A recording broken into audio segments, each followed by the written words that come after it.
ਗਿਆਨ ਧਿਆਨ ਕਿਛ ਕਰਮ ਨਾ ਜਾਣਾ, ਸਾਰ ਨਾ ਜਾਣਾ ਤੇਰੀ। ਸਭ ਤੇ ਵੱਡਾ ਸਤਿਗੁਰ ਨਾਨਕ, ਜਿਨ ਕਲ ਰਾਖੀ ਮੇਰੀ। ਗਿਆਨ ਅੰਜਨ ਗੁਰ ਦੀਆ, ਅਗਿਆਨ ਅੰਧੇਰ ਵਿਨਾਸ਼। ਹਰ ਕਿਰਪਾ ਤੇ ਸੰਤ ਭੇਟਿਆ, ਨਾਨਕ ਮਨ ਪਰਗਾਸ। ਬਾਣੀ ਗੁਰੂ ਗੁਰੂ ਹੈ ਬਾਣੀ, ਵਿੱਚ ਬਾਣੀ ਅੰਮ੍ਰਿਤ ਸਾਰੇ। ਗੁਰ ਬਾਣੀ ਕਹੈ ਸੇਵਕ ਜਨ ਮਾਨੈ,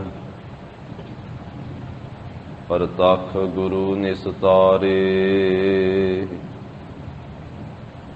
ਵਾਹ ਵਾਹ ਬਾਣੀ ਨਿਰੰਕਾਰ ਹੈ, ਤਿਸ ਜੇ ਵਡਿ ਅਵਰ ਨਾ ਕੋਇ। ਵਾਹੁ ਵਾਹੁ ਅਗਮੇ ਅਥਾਹੁ ਹੈ, ਵਾਹੁ ਵਾਹੁ ਸੱਚਾ ਸੋਏ। ਸੋ ਕਹੋ ਟਲ ਗੁਰ ਸੇਵੀਐ, ਅਹਨਿਸ ਸਹਿਜ ਸੁਭਾਏ। ਦਰਸ਼ਨ ਪਰਸੈ ਗੁਰੂ ਕੈ, ਜਨਮ ਮਰਨ ਦੁਖ ਜਾਏ।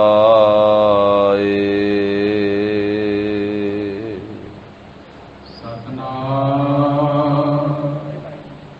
ਸ੍ਰੀ ਵਾਹਿਗੁਰੂ ਸਾਹਿਬ ਜੀ। ਸ਼ਲੋਕ ਮਹੱਲਾ ਪੰਜਵਾ। ਭੀੜਾ ਮੋਹ ਭਲਾਈ ਕੀਤੀਆਂ, ਸਭ ਰਖੇ ਕੁਟੁੰਬ ਨਾਲ। ਕਾਰਜ ਆਪ ਸਵਾਰਿਆ, ਸੋ ਪ੍ਰਭ ਸਦਾ ਸੰਭਾਲ। ਭੀੜਾ ਮੋਹ ਭਲਾਈ ਕੀਤੀਆਂ, ਸਭ ਰਖੇ ਕੁਟੁੰਬ ਨਾਲ। ਕਾਰਜ ਆਪ ਸਵਾਰਿਆ, ਸੋ ਪ੍ਰਭ ਸਦਾ ਸੰਭਾਲ। ਪ੍ਰਭ ਮਾਤ ਪਿਤਾ ਕੰਠ ਲਾਏਗਾ, ਲੋਹੜੇ ਬਾਲ ਪਟਾਲ। ਦਇਆਲ ਹੋਏ ਸਭ ਜੀਵ ਜੰਤਰ, ਹਰਿ ਨਾਨਕ ਨਦਰ ਨਿਹਾਲ। ਪ੍ਰਭ ਮਾਤ ਪਿਤਾ ਕੰਠ ਲਾਏਗਾ, ਲੋਹੜੇ ਬਾਲ ਪਟਾਲ। ਦਇਆਲ ਹੋਏ ਸਭ ਜੀਵ ਜੰਤਰ, ਹਰਿ ਨਾਨਕ ਨਦਰ ਨਿਹਾਲ। ਵਾਹਿਗੁਰੂ ਜੀ ਕਾ ਖਾਲਸਾ, ਵਾਹਿਗੁਰੂ ਜੀ ਕੀ ਫਤਿਹ। ਜਾਹਰ ਜਹੂਰ ਹਾਜ਼ਰ ਹਜੂਰ, ਸਰਬ ਕਲਾ ਭਰਪੂਰ। ਪਤਿਤ ਪਾਵਨ ਭਗਤ ਵਸ਼ਲ ਅੰਤਰਜਾਮੀ, ਦਸਾਂ ਪਾਤਸ਼ਾਹੀਆਂ ਦੀ ਜੋਤ, ਧੰਨ ਸ੍ਰੀ ਗੁਰੂ ਗ੍ਰੰਥ ਸਾਹਿਬ ਜੀ ਮਹਾਰਾਜ। ਸਤਿਗੁਰਾਂ ਦੀ ਅਪਰੰਪਾਰ ਕਿਰਪਾ ਰਹਿਮਤ ਦਾ ਸਦਕਾ, ਜਗਤ ਗੁਰੂ ਧੰਨ ਧੰਨ ਸ੍ਰੀ ਗੁਰੂ ਨਾਨਕ ਦੇਵ ਸਾਹਿਬ ਜੀ ਮਹਾਰਾਜ, ਸਤਿਗੁਰਾਂ ਦੇ ਪਾਵਨ ਅਸਥਾਨ ਸੱਚਖੰਡ ਦਰਬਾਰ ਗੁਰਦੁਆਰਾ ਸ੍ਰੀ ਬੇਰ ਸਾਹਿਬ ਜੀ ਵਿਖੇ ਅੰਮ੍ਰਿਤ ਵੇਲੇ ਤੋਂ ਸਜੇ ਹੋਏ ਸੁੰਦਰ ਦੀਵਾਨ ਦੀ ਹਾਜ਼ਰੀ ਭਰ ਰਹੀ ਸਤਿਗੁਰਾਂ ਦੀ ਸਾਜੀ ਨਵਾਜੀ ਹੋਈ ਸਾਧ ਸੰਗਤ ਜੀਓ, ਮਹਾਰਾਜ ਸਾਹਿਬ ਜੀ ਨੇ ਕਿਰਪਾ ਕੀਤੀ ਹੈ, ਆਪਣੇ ਅੰਮ੍ਰਿਤਮਈ ਦਰਸ਼ਨ ਬਖਸ਼ਿਸ਼ ਕੀਤੇ। ਅੰਮ੍ਰਿਤ ਵੇਲੇ ਤੋਂ 5 ਬਾਣੀਆਂ ਦਾ ਨਿਤਨੇਮ, ਆਸਾ ਕੀ ਵਾਰ ਦਾ ਸੰਪੂਰਨ ਕੀਰਤਨ ਗੁਰੂ ਮਹਾਰਾਜ ਸਾਹਿਬ ਜੀ ਕੀ ਪਾਵਨ ਹਜ਼ੂਰੀ ਅੰਦਰ ਹੋਇਆ ਹੈ। ਲੜੀਵਾਰ ਰੂਪ ਵਿੱਚ ਰਾਮ ਕਲੀ ਰਾਗ ਦੀ ਦੂਸਰੀ ਵਾਰ ਦੁਆਰਾ ਸਤਿਗੁਰੂ ਜੀ ਪਾਵਨ ਉਪਦੇਸ਼ ਬਖਸ਼ਿਸ਼ ਕਰ ਰਹੇ ਹਨ। ਜੋ ਇਹ ਰਾਮ ਕਲੀ ਰਾਗ ਕੀ ਦੂਸਰੀ ਵਾਰ ਹੈ, ਇਹ ਸਾਧ ਸੰਗਤ ਜੀ ਸਤਿਗੁਰੂ ਪੰਚਮ ਪਾਤਸ਼ਾਹ ਮਹਾਰਾਜ ਦੀ ਉਚਾਰਨ ਕੀਤੀ ਹੋਈ ਹੈ ਔਰ ਇਸ ਦੀਆਂ 22 ਪੌੜੀਆਂ ਹਨ। ਇਸ ਵਿੱਚ ਸ਼ਲੋਕ ਵੀ ਔਰ ਪੌੜੀਆਂ ਵੀ ਪੰਜਵੇਂ ਪਾਤਸ਼ਾਹ ਜੀ ਦੀਆਂ ਹਨ। 2 ਪੌੜੀਆਂ ਸ਼ਲੋਕਾਂ ਸਹਿਤ ਪਿੱਛੇ ਵਿਚਾਰ ਹੋਈ ਹੈ। ਅੱਜ ਦਾ ਜੋ ਪਾਵਨ ਉਪਦੇਸ਼ ਮਹਾਰਾਜ ਸਾਹਿਬ ਜੀ ਬਖਸ਼ਿਸ਼ ਕਰ ਰਹੇ ਹਨ, ਇਹ ਜੋ ਤੀਸਰੀ ਪੌੜੀ ਸ਼ਲੋਕਾਂ ਦੇ ਸਹਿਤ ਮਹਾਰਾਜ ਸਾਹਿਬ ਜੀ ਉਚਾਰਨ ਕਰਦੇ ਹਨ। ਤੀਜੀ ਪੌੜੀ ਤੋਂ ਪਹਿਲਾਂ ਗੁਰੂ ਸਾਹਿਬ ਜੀ ਨੇ ਸ਼ਲੋਕ ਉਚਾਰਨ ਕੀਤੇ, ਫਿਰ ਇਹ ਪੌੜੀ ਉਚਾਰਨ ਕੀਤੀ ਹੈ।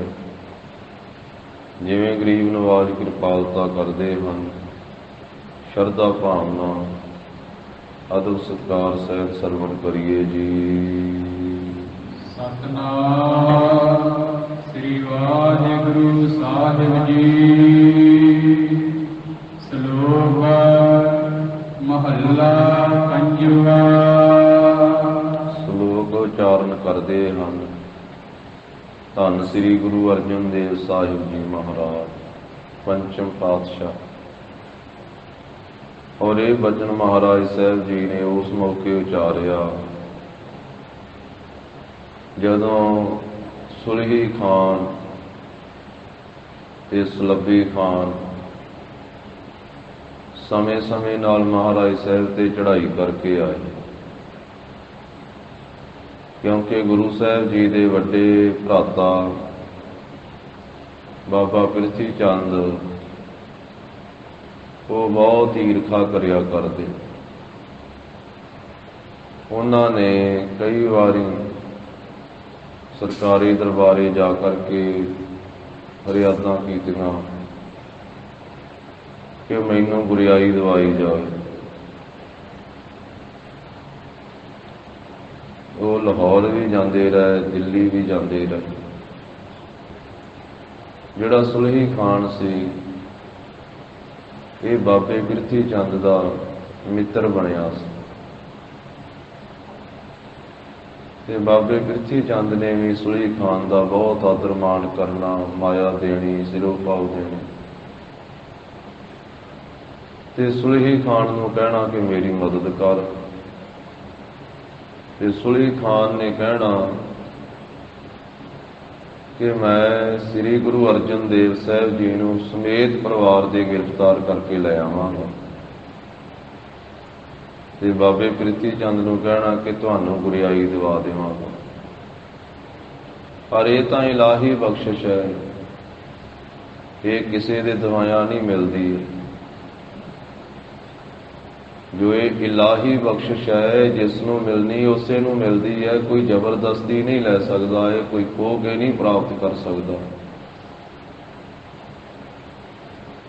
ਬਹੁਤ ਯਤਨ ਕੀਤੇ ਬਾਬੇ ਪ੍ਰਿਥੀ ਚੰਦ ਨੇ, ਬਹੁਤ ਈਰਖਾ ਕੀਤੀ। ਵੇਖੋ, ਇਹ ਈਰਖਾ ਵੀ ਆਦਿ ਕਾਲ ਤੋਂ ਹੀ ਹੈ। ਜਦੋਂ ਤੋਂ ਸ੍ਰਿਸ਼ਟੀ ਪੈਦਾ ਹੋਈ ਹੈ, ਉਦੋਂ ਤੋਂ ਹੀ ਦੋਵੇਂ ਲਹਿਰਾਂ ਚੱਲੀਆਂ ਆਉਂਦੀਆਂ, ਚੰਗਿਆਈ ਵੀ ਨਾਲ ਨਾਲ, ਬੁਰਿਆਈ ਵੀ ਨਾਲ ਨਾਲ, ਸ਼ੁਭ ਗੁਣ ਵੀ ਤੇ ਔਗੁਣ ਵੀ, ਪਾਪ ਵੀ ਪੁੰਨ ਵੀ, ਗੁਰਮੁਖ ਵੀ ਮਨਮੁਖ ਵੀ। ਇਹ ਦੋਵੇਂ ਹੀ ਲਹਿਰਾਂ ਸ੍ਰਿਸ਼ਟੀ ਦੀ ਰਚਨਾ ਦੇ ਨਾਲ ਹੀ ਚੱਲੀਆਂ ਆਉਂਦੀਆਂ ਤੇ ਸਦਾ ਹੀ ਇਸ ਤਰ੍ਹਾਂ ਚੱਲਦੀਆਂ ਰਹਿਣਗੀਆਂ। ਇਹ ਸੰਸਾਰ ਹੈ ਹੀ ਐਸਾ, ਜਿੱਥੇ ਧਰਮੀ ਆ ਉੱਥੇ ਅਧਰਮੀ ਵੀ।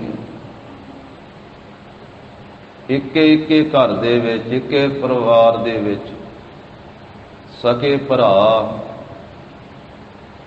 ਇੱਕ ਦਿਆਲੂ ਕਿਰਪਾਲੂ ਹੈ, ਸਿਮਰਨ ਭਜਨ ਕਰਨ ਵਾਲਾ ਹੈ, ਬੰਦਗੀ ਕਰਨ ਵਾਲਾ ਹੈ, ਤੇ ਦੂਸਰਾ ਈਰਖਾ, ਨਫ਼ਰਤ, ਘਿਰਣਾ ਔਰ ਇਸ ਤਰ੍ਹਾਂ ਦੀ ਹਾਲਤ ਹੈ। ਐਸਾ ਜ਼ਰੂਰ ਹੈ, ਮਹਾਰਾਜ ਨੇ ਉਪਦੇਸ਼ ਵੀ ਦਿੱਤਾ ਹੈ, ਇਤਿਹਾਸਕ ਪੱਖ ਵੀ ਹੈ ਕਿ ਮਾਤਾ ਪਿਤਾ ਦਾ ਜੀਵਨ ਉੱਚਾ ਹੋਣਾ ਚਾਹੀਦਾ ਹੈ, ਜਿਸ ਕਰਕੇ ਬੱਚਿਆਂ ਦੇ ਉੱਤੇ ਪ੍ਰਭਾਵ ਪੈਂਦਾ ਹੈ। ਬੱਚੇ ਉੱਚੇ ਜੀਵਨ ਵਾਲੇ ਹੁੰਦੇ ਹਨ, ਪਰ ਕਦੇ ਕਦੇ ਇਹਦੇ ਤੋਂ ਉਲਟ ਵੀ ਹੋ ਜਾਂਦਾ। ਬਾਕੀ ਆਪਣੇ ਆਪ ਨਹੀਂ ਕੁਝ ਵੀ ਹੁੰਦਾ ਤੇ ਸਭ ਕੁਝ ਵਾਹਿਗੁਰੂ ਦੇ ਹੁਕਮ ਦੇ ਵਿੱਚ ਹੀ ਹੈ।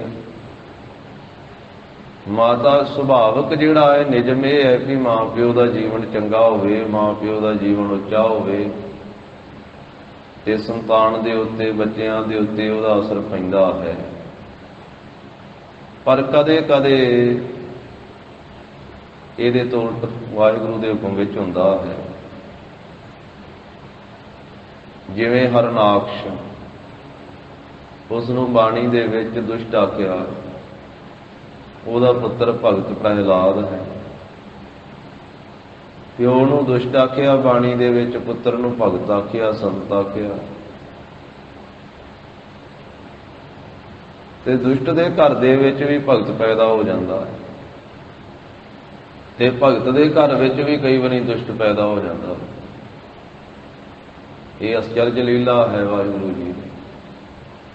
ਹੁਣ ਪਿਤਾ ਗੁਰੂ ਰਾਮਦਾਸ ਸਾਹਿਬ ਜੀ, ਮਾਤਾ ਬੀਬੀ ਭਾਨੀ ਆ, ਉਹਨਾਂ ਤੋਂ ਉੱਚਾ ਸੁੱਚਾ ਜੀਵਨ ਕਿਹਦਾ ਹੋ ਸਕਦਾ ਹੈ? ਹੋ ਸਕਦਾ ਕਿਸੇ ਦਾ ਮਾਂ ਪਿਓ ਦਾ ਸੰਸਾਰ ਦੇ ਵਿੱਚ? ਪਿਤਾ ਗੁਰੂ ਰਾਮਦਾਸ ਸਾਹਿਬ ਜੀ ਤੇ ਮਾਂ ਬੀਬੀ ਭਾਨੀ, ਹੁਣ ਇੱਕੋ ਹੀ ਪਿਤਾ ਹੈ, ਇੱਕੋ ਹੀ ਮਾਤਾ ਹੈ, ਤੇ ਛੋਟੇ ਸਾਹਿਬਜ਼ਾਦੇ ਉਹ ਗੁਰਤਾ ਗੱਦੀ ਦੇ ਮਾਲਕ ਧੰਨ ਸ੍ਰੀ ਗੁਰੂ ਅਰਜਨ ਦੇਵ ਸਾਹਿਬ ਮਹਾਰਾਜ, ਤੇ ਵੱਡੇ ਪੁੱਤਰ ਬਾਬਾ ਬਿਰਥੀ ਚੰਦ, ਵਿਚਕਾਰਲੇ ਮਹਾਦੇਵ। ਹੁਣ ਜਿਹੜੀ ਬਖਸ਼ਿਸ਼ ਗੁਰੂ ਅਰਜਨ ਸਾਹਿਬ ਮਹਾਰਾਜ ਜੀ ਨੂੰ ਪ੍ਰਾਪਤ ਹੋਈ, ਬਾਬੇ ਬਿਰਥੀ ਚੰਦ ਨੂੰ ਤਾਂ ਨਹੀਂ ਉਹ ਪ੍ਰਾਪਤ ਹੋਈ। ਹੁਣ ਗੁਰੂ ਘਰ ਵਿੱਚ ਪੈਦਾ ਹੋ ਕਰਕੇ, ਗੁਰੂ ਦਾ ਪੁੱਤਰ ਬਣ ਕੇ, ਈਰਖਾ, ਨਫ਼ਰਤ, ਲੜਾਈ, ਝਗੜਾ ਬਾਬੇ ਬਿਰਥੀ ਚੰਦ ਨੇ ਸਾਰਾ ਜੀਵਨ ਨਹੀਂ ਛੱਡਿਆ। ਪਹਿਲਾਂ ਪਿਤਾ ਦੇ ਨਾਲ ਝਗੜਦਾ ਰਿਹਾ, ਫਿਰ ਭਰਾ ਸ੍ਰੀ ਗੁਰੂ ਅਰਜਨ ਦੇਵ ਸਾਹਿਬ ਮਹਾਰਾਜ ਦੇ ਨਾਲ ਝਗੜਦਾ ਰਿਹਾ, ਤੇ ਫਿਰ ਭਤੀਜੇ ਗੁਰੂ ਹਰਗੋਬਿੰਦ ਸਾਹਿਬ ਜੀ ਨੂੰ ਮਾਰਨ ਦਾ, ਖਤਮ ਕਰਨ ਦਾ ਕਿਹੜਾ ਯਤਨ ਨਹੀਂ ਕੀਤਾ ਬਾਬੇ ਬਿਰਥੀ ਚੰਦ ਨੇ। ਜ਼ਹਿਰ ਦੇ ਕੇ ਵੀ ਮਰਵਾਉਣਾ ਚਾਹੁੰਦਾ ਸੀ।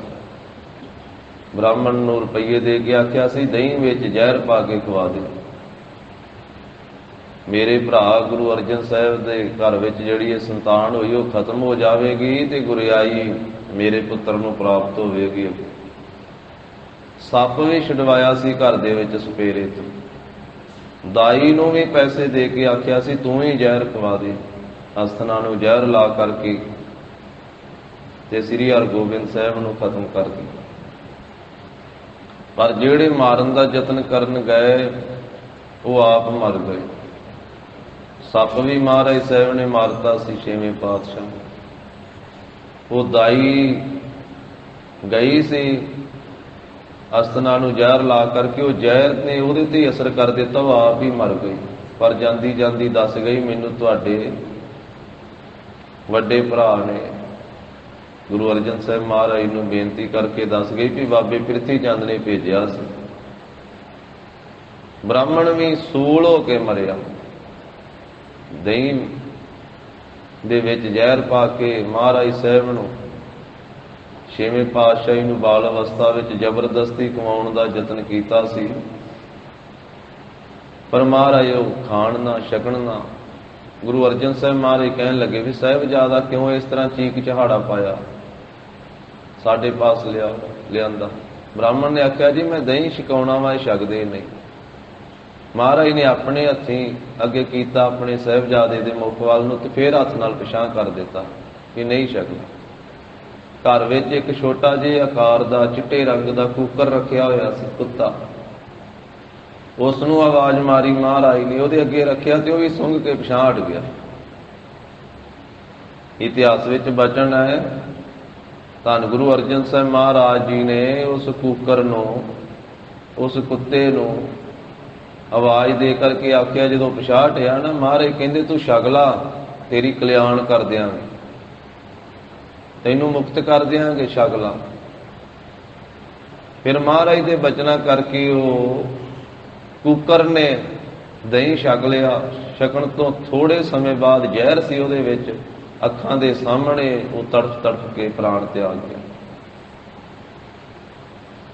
ਬ੍ਰਾਹਮਣ ਦਾ ਪਾਜ ਉਗੜ ਗਿਆ ਕਿ ਇਹ ਦਹੀਂ ਜਿਹੜਾ ਸੀ ਇੰਨੇ ਯਤਨਾਂ ਨਾਲ ਖਵਾਉਣ ਦਾ ਯਤਨ ਕਰਦੇ, ਇਹਦੇ ਤੇ ਜ਼ਹਿਰ ਪਾਇਆ ਸੀ।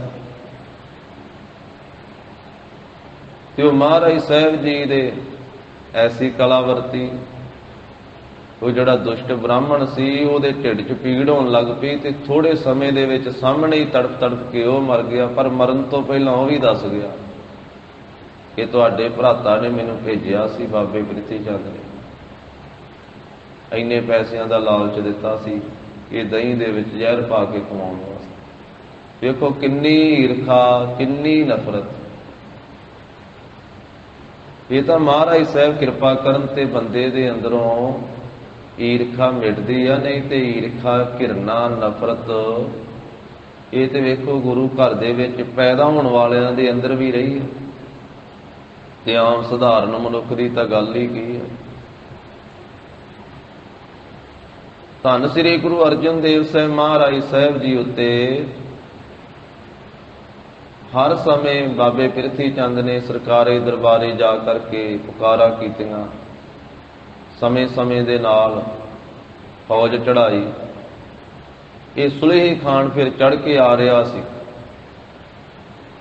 ਜਦੋਂ ਚੜ੍ਹ ਕੇ ਆ ਰਿਹਾ ਸੀ ਫੌਜ ਦੇ ਸਮੇਤ, ਕਹਿੰਦਾ ਸੀ ਮੈਂ ਗੁਰੂ ਅਰਜਨ ਸਾਹਿਬ ਜੀ ਦਾ ਸਮੇਤ ਪਰਿਵਾਰ ਦੇ ਗ੍ਰਿਫਤਾਰੀ ਕਰਕੇ ਲੈ ਜਾਣੀ, ਉਹਨਾਂ ਦਾ ਸਾਰਾ ਪਰਿਵਾਰ ਮੈਂ ਗ੍ਰਿਫਤਾਰ ਕਰਕੇ ਲੈ ਜਾਵਾਂ। ਤੇ ਜਦੋਂ ਮਾਲਵੇ ਦੇ ਵਿੱਚ ਆਇਆ ਨਾ, ਕੋਠਾ ਪਿੰਡ ਹੈ ਜਿੱਥੇ ਰਿਹਾਇਸ਼ ਸੀ ਬਾਬੇ ਪ੍ਰਿਥੀ ਚੰਦ ਦੀ, ਜਿਸ ਨੂੰ ਗੁਰੂ ਕਾ ਕੋਠਾ ਕਿਹਾ ਜਾਂਦਾ ਸੀ, ਉੱਥੇ ਭੱਠਾ ਲਾਇਆ ਹੋਇਆ ਸੀ ਬਾਬੇ ਪ੍ਰਿਥੀ ਚੰਦ। ਇਹ ਸਰਕਾਰ ਵੱਲੋਂ ਹੀ ਇੱਕ ਪਿੰਡ ਮਿਲਿਆ ਸੀ ਬਾਬੇ ਪ੍ਰਿਥੀ ਚੰਦ ਨੂੰ। ਉੱਥੇ ਆਪਣੇ ਉਦੋਂ ਦਿਨਾਂ ਵਿੱਚ ਭੱਠੇ ਨੂੰ ਆਵਾ ਕਹਿੰਦੇ ਹੁੰਦੇ ਸੀ, ਆਵਾ। ਉਹ ਆਵੇ ਲਾਏ ਹੋਏ ਸੀ ਇੱਟਾਂ ਪਕਾਉਣ ਵਾਸਤੇ। ਉੱਥੇ ਪਹੁੰਚ ਗਿਆ ਸੁਲੇਹੀ ਖਾਨ ਆਪਣੇ ਸਿਪਾਹੀਆਂ ਦੇ ਸਮੇਤ। ਇਧਰ ਸੰਗਤ ਨੇ ਮਹਾਰਾਜ ਸਾਹਿਬ ਜੀ ਨੂੰ, ਪੰਜਵੇਂ ਪਾਤਸ਼ਾਹ ਨੂੰ ਬੇਨਤੀ ਕੀਤੀ ਵੀ ਸੱਚੇ ਪਾਤਸ਼ਾਹ ਅਸੀਂ ਸੁਣਿਆ ਹੈ ਸੁਲੇਹੀ ਖਾਨ ਫੌਜ ਲੈ ਕੇ ਆ ਰਿਹਾ। ਉਹ ਕਹਿੰਦਾ ਮੈਂ ਅੰਮ੍ਰਿਤਸਰ ਸਾਹਿਬ ਪਹੁੰਚ ਕਰਕੇ ਤੇ ਸ੍ਰੀ ਗੁਰੂ ਅਰਜਨ ਦੇਵ ਸਾਹਿਬ ਜੀ ਨੂੰ ਸਮੇਤ ਪਰਿਵਾਰ ਦੇ ਗ੍ਰਿਫਤਾਰ ਕਰਕੇ ਲੈ ਜਾਣਾ। ਮਹਾਰਾਜ ਕੋਈ ਯਤਨ ਕਰਨਾ ਚਾਹੀਦਾ, ਕੋਈ ਆਦਮੀ ਅੱਗੋਂ ਭੇਜਣੇ ਚਾਹੀਦੇ ਉਹਨੂੰ ਰੋਕਣ ਵਾਸਤੇ, ਕੋਈ ਚਿੱਠੀ ਮਹਾਰਾਜ ਲਿਖ ਕੇ ਭੇਜਣੀ ਚਾਹੀਦੀ ਹੈ, ਕੋਈ ਨਾ ਕੋਈ ਯਤਨ ਤੇ ਕਰਨਾ ਚਾਹੀਦਾ ਹੈ। ਤੇ ਮਹਾਰਾਜ ਸਾਹਿਬ ਨੇ ਆਖਿਆ ਵੀ ਨਾ ਤੇ ਅੱਗੋਂ ਆਦਮੀ ਭੇਜਣੇ ਆ, ਨਾ ਕੋਈ ਚਿੱਠੀ ਪੱਤਰ ਹੀ ਭੇਜਣਾ ਹੈ। ਗਰੀਬ ਨਵਾਜ ਕਹਿੰਦੇ ਮੈਂ ਸਭ ਕੁਛ ਛੋੜ ਪ੍ਰਭ ਤੁਹੀ ਧਿਆਇਆ, ਸਾਰੇ ਯਤਨ ਛੱਡ ਕਰਕੇ ਅਸੀਂ ਤਾਂ ਪ੍ਰਭੂ ਨੂੰ ਧਿਆਉਣਾ ਕੀਤਾ। ਤੁਸੀਂ ਵੀ ਗੁਰਸਿੱਖੋ ਪ੍ਰਭੂ ਨੂੰ ਧਿਆਓ, ਵਾਹਿਗੁਰੂ ਪਰਮੇਸ਼ਰ ਦੇ ਸਿਮਰਨ ਕਰੋ, ਉਹਦੇ ਨਾਲੋਂ ਵੱਡਾ ਰਾਖਾ ਕੋਈ ਨਹੀਂ ਹੈ। ਉਹ ਤੱਤੀ ਵਾਰ ਨਹੀਂ ਲੱਗਣ ਦਿੰਦਾ, ਤਾਤੀ ਵਾਵ ਨਾ ਲੱਗਈ ਪਾਰ ਬ੍ਰਹਮ ਸਰਨਾਈ, ਚੌ ਗਿਰਦ ਹਮਾਰੇ ਰਾਮ ਕਾਰ ਦੁੱਖ ਲੱਗੇ ਨਾ ਭਾਈ, ਸਤਿਗੁਰ ਪੂਰਾ ਭੇਟਿਆ ਜਿਨ ਬਣਤ ਬਣਾਈ, RAM ਨਾਮ ਔਖਦ ਦੀਆ ਏਕਾ ਲਿਵ ਲਾਈ ਰਹਾਓ। ਰਾਖ ਲੀਏ ਤਿਨ ਰਖਣ ਹਾਰ ਸਭ ਵਿਆਦ ਮਿਟਾਈ, ਕਹੋ ਨਾਨਕ ਕਿਰਪਾ ਭਈ ਪ੍ਰਭ ਭਏ ਸਹਾਈ। ਗੁਰ ਸਿੱਖੋ ਤੁਸੀਂ ਵੀ ਸਿਮਰਨ ਭਜਨ ਕਰੋ, ਪਰਮੇਸ਼ਰ ਰੱਖਿਆ ਕਰੇਗਾ। ਡਾਵਾਂਡੋਲ ਹੋਏ ਪਏ ਸਨ ਗੁਰ ਸਿੱਖਾਂ ਦੇ ਹਿਰਦੇ ਮਨ। ਸਤਿਗੁਰਾਂ ਨੇ ਉਸ ਵੇਲੇ ਕਿਹਾ, ਥੇਰ ਘਰ ਬੈਸਹੁ ਹਰਿ ਜਨ ਪਿਆਰੇ, ਸਤਿਗੁਰ ਤੁਮਰੇ ਕਾਜ ਸਵਾਰੇ। ਦੁਸ਼ਟ ਦੂਤ ਪਰਮੇਸ਼ਰ ਮਾਰੇ, ਜਨ ਕੀ ਪੈਜ ਰੱਖੀ ਕਰਤਾਰੇ। ਬਾਦਸ਼ਾਹ ਸਾਹ ਸਭ ਵਸ ਕਰ ਦੀਨੇ, ਅੰਮ੍ਰਿਤ ਨਾਮ ਮਹਾਰਸ ਪੀਨੇ। ਪ੍ਰਭੂ ਦਾ ਭਜਨ ਕਰੋ, ਸਭ ਬਾਦਸ਼ਾਹ ਤੇ ਸ਼ਾਹੂਕਾਰ ਆਦਿਕ ਜਿੰਨੇ ਵੀ ਆ ਪਰਮੇਸ਼ਰ ਦੇ ਹੁਕਮ ਦੇ ਵਿੱਚ ਹੀ ਆ, ਉਹ ਰੱਖਿਆ ਕਰੇਗਾ। ਪਰਮੇਸ਼ਰ ਰਾਖੀ ਕਰੇ ਤੇ ਗੁਰਸਿੱਖੋ ਵਾਲ ਵੀ ਵਿੰਗਾ ਨਹੀਂ ਹੁੰਦਾ। ਵਿੱਚ ਕਰਤਾ ਪੁਰਖ ਖਲੋਆ, ਵਾਲ ਨਾ ਵਿੰਗਾ ਹੋਆ। ਸੰਗਤ ਨੂੰ ਧੀਰਜ ਦਿੱਤਾ। ਥੋੜਾ ਹੀ ਸਮਾਂ ਹੋਇਆ ਤੇ ਖਬਰ ਦੂਸਰੀ ਪਹੁੰਚ ਗਈ ਕਿ ਮਹਾਰਾਜ ਜਿਹੜਾ ਸੁਲਹੀ ਖਾਨ ਬਾਬੇ ਪ੍ਰਿਥੀ ਚੰਦ ਦਾ ਚੜਾਇਆ ਹੋਇਆ ਆਪ ਜੀ ਉੱਤੇ ਧਾਵਾ ਕਰਕੇ ਆ ਰਿਹਾ ਸੀ ਨਾ, ਉਹ ਬਾਬੇ ਪ੍ਰਿਥੀ ਚੰਦ ਦਾ ਆਵਾ ਵੇਖਦਿਆਂ ਵੇਖਦਿਆਂ, ਉਹ ਭੱਠੇ ਨੂੰ ਵੇਖਦਿਆਂ ਹੋਇਆਂ ਉਹਦੇ ਵਿੱਚ ਹੀ ਡਿੱਗ ਕਰਕੇ ਸੜ ਕੇ ਮਰ ਗਿਆ, ਖਤਮ ਹੋ ਗਿਆ ਸੁਲਹੀ ਖਾਨ। ਮਹਾਰਾਜ ਆਪ ਜੀ ਨੇ ਰੱਖਿਆ ਕੀਤੀ ਹੈ ਤੇ ਧੰਨ ਸ੍ਰੀ ਗੁਰੂ ਅਰਜਨ ਦੇਵ ਸਾਹਿਬ ਕਹਿਣ ਲੱਗੇ, ਨਾਰਾਇਣ ਨੇ ਰੱਖਿਆ ਕੀਤੀ, ਪਰਮੇਸ਼ਰ ਨੇ ਰੱਖਿਆ ਕੀਤੀ। ਗੁਰਸਿੱਖੋ ਸੁਲਹੀ ਤੇ ਨਾਰਾਇਣ ਰਾਖ, ਸੁਲਹੀ ਕਾ ਹਾਥ ਕਹੀ ਨਾ ਪਹੁੰਚੈ, ਸੁਲਹੀ ਹੋਏ ਮੂਆ ਨਾ ਪਾਕ। ਇਸਲਾਮ ਮਤ ਦੇ ਵਿੱਚ ਜਿਹੜਾ ਸੜ ਕੇ ਮਰ ਜਾਵੇ ਉਹਨੂੰ ਕਹਿੰਦੇ ਨਾਪਾਕ ਹੋ ਗਿਆ, ਅਪਵਿੱਤਰ ਹੋ ਗਿਆ, ਕਿਉਂਕਿ ਉਹ ਅਗਨੀ ਦਾਹ ਨਹੀਂ ਕਰਦੇ, ਉਹ ਧਰਤੀ ਦੇ ਵਿੱਚ ਹੀ ਦਫਨਾਉਂਦੇ, ਮਿੱਟੀ ਦੇ ਵਿੱਚ ਹੀ ਦਫਨਾਉਂਦੇ। ਮਹਾਰਾਜ ਕਹਿੰਦੇ ਉਹ ਨਾਪਾਕ ਹੋ ਗਿਆ, ਭਾਵ ਅੱਗ ਵਿੱਚ ਸੜ ਕੇ ਮਰ ਗਿਆ। ਇਸੇ ਤਰ੍ਹਾਂ ਫਿਰ ਸਲੱਬੀ ਖਾਨ, ਇਹ ਸੁਲਹੀ ਦਾ ਭਤੀਜਾ ਸੀ, ਉਹ ਵੀ ਚੜ ਕੇ ਆਇਆ।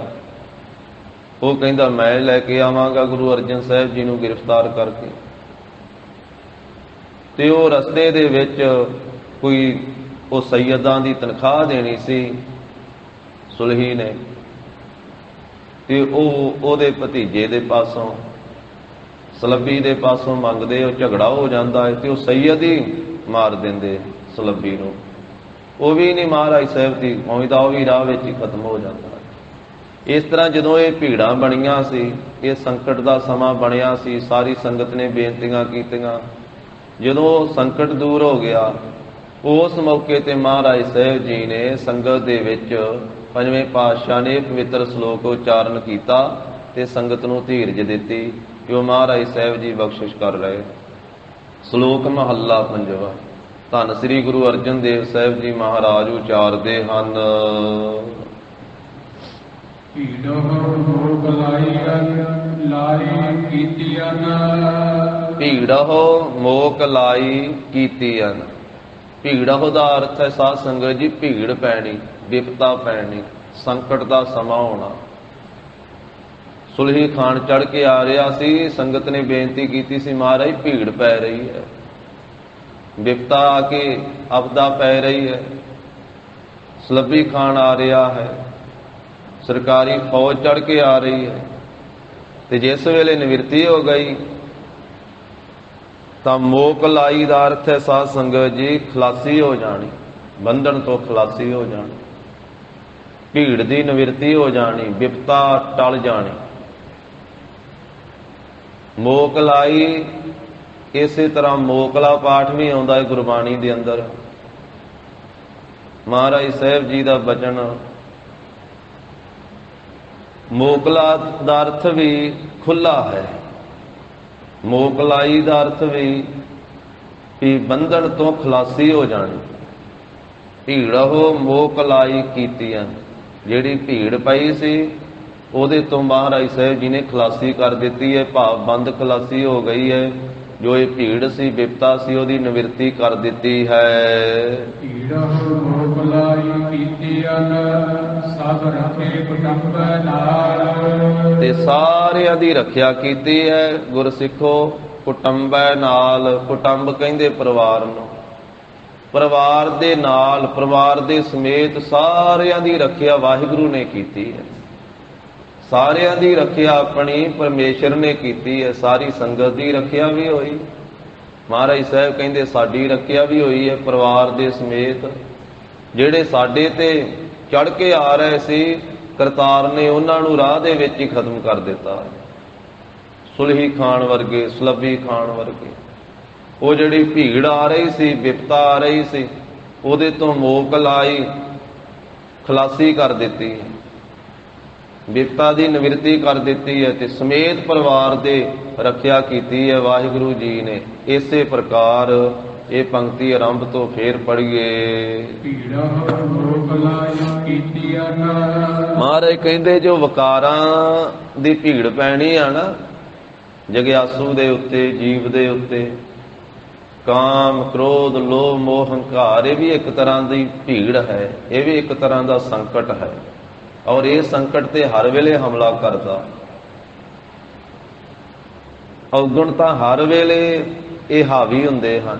ਜਿਸ ਵੇਲੇ ਕੋਈ ਸਿਮਰਨ ਭਜਨ ਦੇ ਵਿੱਚ ਜੁੜਦਾ ਹੈ, ਕੋਈ ਚਿੱਤ ਦੀ ਇਕਾਗਰਤਾ ਕਰਦਾ ਹੈ, ਜਿਸ ਵੇਲੇ ਥੋੜੀ ਬਹੁਤੀ ਇਕਾਗਰਤਾ ਹੋਣ ਲੱਗਦੀ ਹੈ ਤੇ ਫਿਰ ਇਹ ਭੀੜ ਆ ਜਾਂਦੀ ਹੈ। ਕਦੀ ਕਾਮ ਦਾ ਫੁਰਨਾ, ਕਦੀ ਕ੍ਰੋਧ, ਕਦੀ ਲੋਭ, ਕਦੀ ਮੋਹ, ਕਦੀ ਹੰਕਾਰ। ਇਹ ਆਸਰੀ ਸੰਪਦਾ ਜੋ ਹੈ, ਆਸਰੀ ਸੰਪਦਾ, ਔਗਣ ਜਿਹੜੇ ਹਨ ਇਹ ਹਾਵੀ ਹੁੰਦੇ, ਇਹ ਆਪਣਾ ਜ਼ੋਰ ਪਾਉਂਦੇ, ਆਪਣਾ ਬਲ ਪਾਉਂਦੇ। ਇਹ ਔਗਣਾਂ ਦੀ ਜਿਹੜੀ ਭੀੜ ਹੈ, ਵਿਕਾਰਾਂ ਦੀ ਭੀੜ ਹੈ, ਇਹਦੇ ਤੋਂ ਖਲਾਸੀ ਕਰ ਦਿੱਤੀ ਹੈ, ਇਹਨਾਂ ਦੀ ਨਿਵਰਤੀ ਕਰ ਦਿੱਤੀ ਹੈ ਮਹਾਰਾਜ ਸਾਹਿਬ ਜੀ ਨੇ। ਸਭ ਰਖੇ ਕੁਟੰਬੈ ਨਾਲ। ਇਹ ਸਾਰਿਆਂ ਜਗਿਆਸੂਆਂ ਦੀ, ਗੁਰਮੁਖਾਂ ਦੀ, ਗੁਰਸਿੱਖਾਂ ਦੀ ਰੱਖਿਆ ਕੀਤੀ ਹੈ ਪਰਿਵਾਰ ਦੇ ਸਮੇਤ। ਪਰਿਵਾਰ ਕਿਹੜਾ ਹੈ? ਜਿਹੜਾ ਦੈਵੀ ਸੰਪਦਾ ਹੈ। ਦੈਵੀ ਸੰਪਦਾ ਕੀ ਹੈ? ਸ਼ੁਭ ਗੁਣ, ਖਿਮਾ, ਅਹਿੰਸਾ, ਦਇਆ, ਅੰਮ੍ਰਿਤ, ਸਤ, ਬਚਨ, ਤਪ, ਦਾਨ, ਸੀਲ, ਸੌਚ, ਤ੍ਰਿਸ਼ਨਾ, ਬਿਨਾ, ਧਰਮ, ਲਿੰਗ, ਦਸ ਜਾਣ। ਜੋ ਧਰਮ ਦੇ ਸ਼ੁਭ ਗੁਣ ਹਨ ਇਹ ਦੈਵੀ ਸੰਪਦਾ ਹੈ।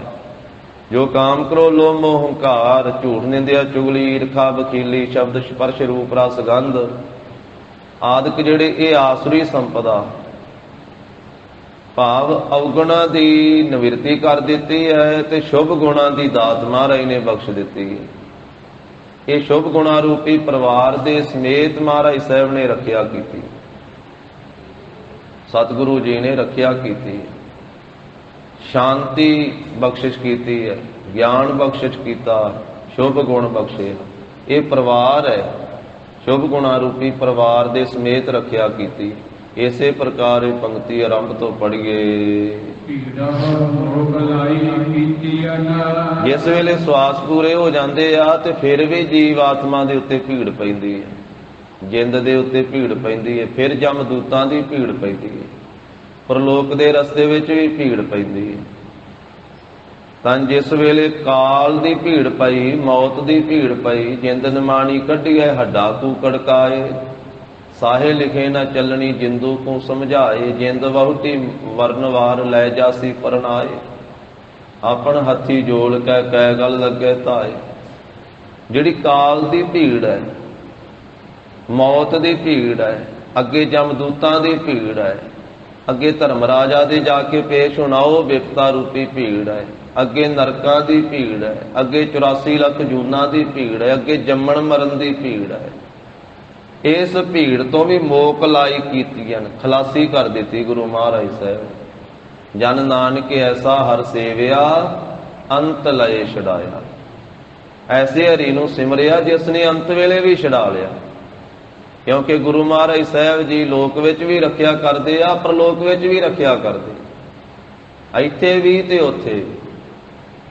ਇੱਥੇ ਉੱਥੇ ਰਖਵਾਲਾ, ਇੱਥੇ ਉੱਥੇ ਰਖਵਾਲਾ, ਇੱਥੇ ਉੱਥੇ ਰਖਵਾਲਾ, ਇੱਥੇ ਉੱਥੇ ਰਖਵਾਲਾ।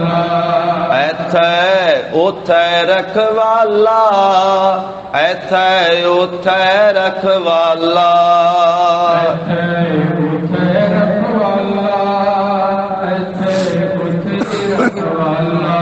ਪ੍ਰਭ ਸਤਿਗੁਰ ਦੀਨ ਦਇਆਲਾ, ਪ੍ਰਭ ਸਤਿਗੁਰ ਦੀਨ ਦਇਆਲਾ।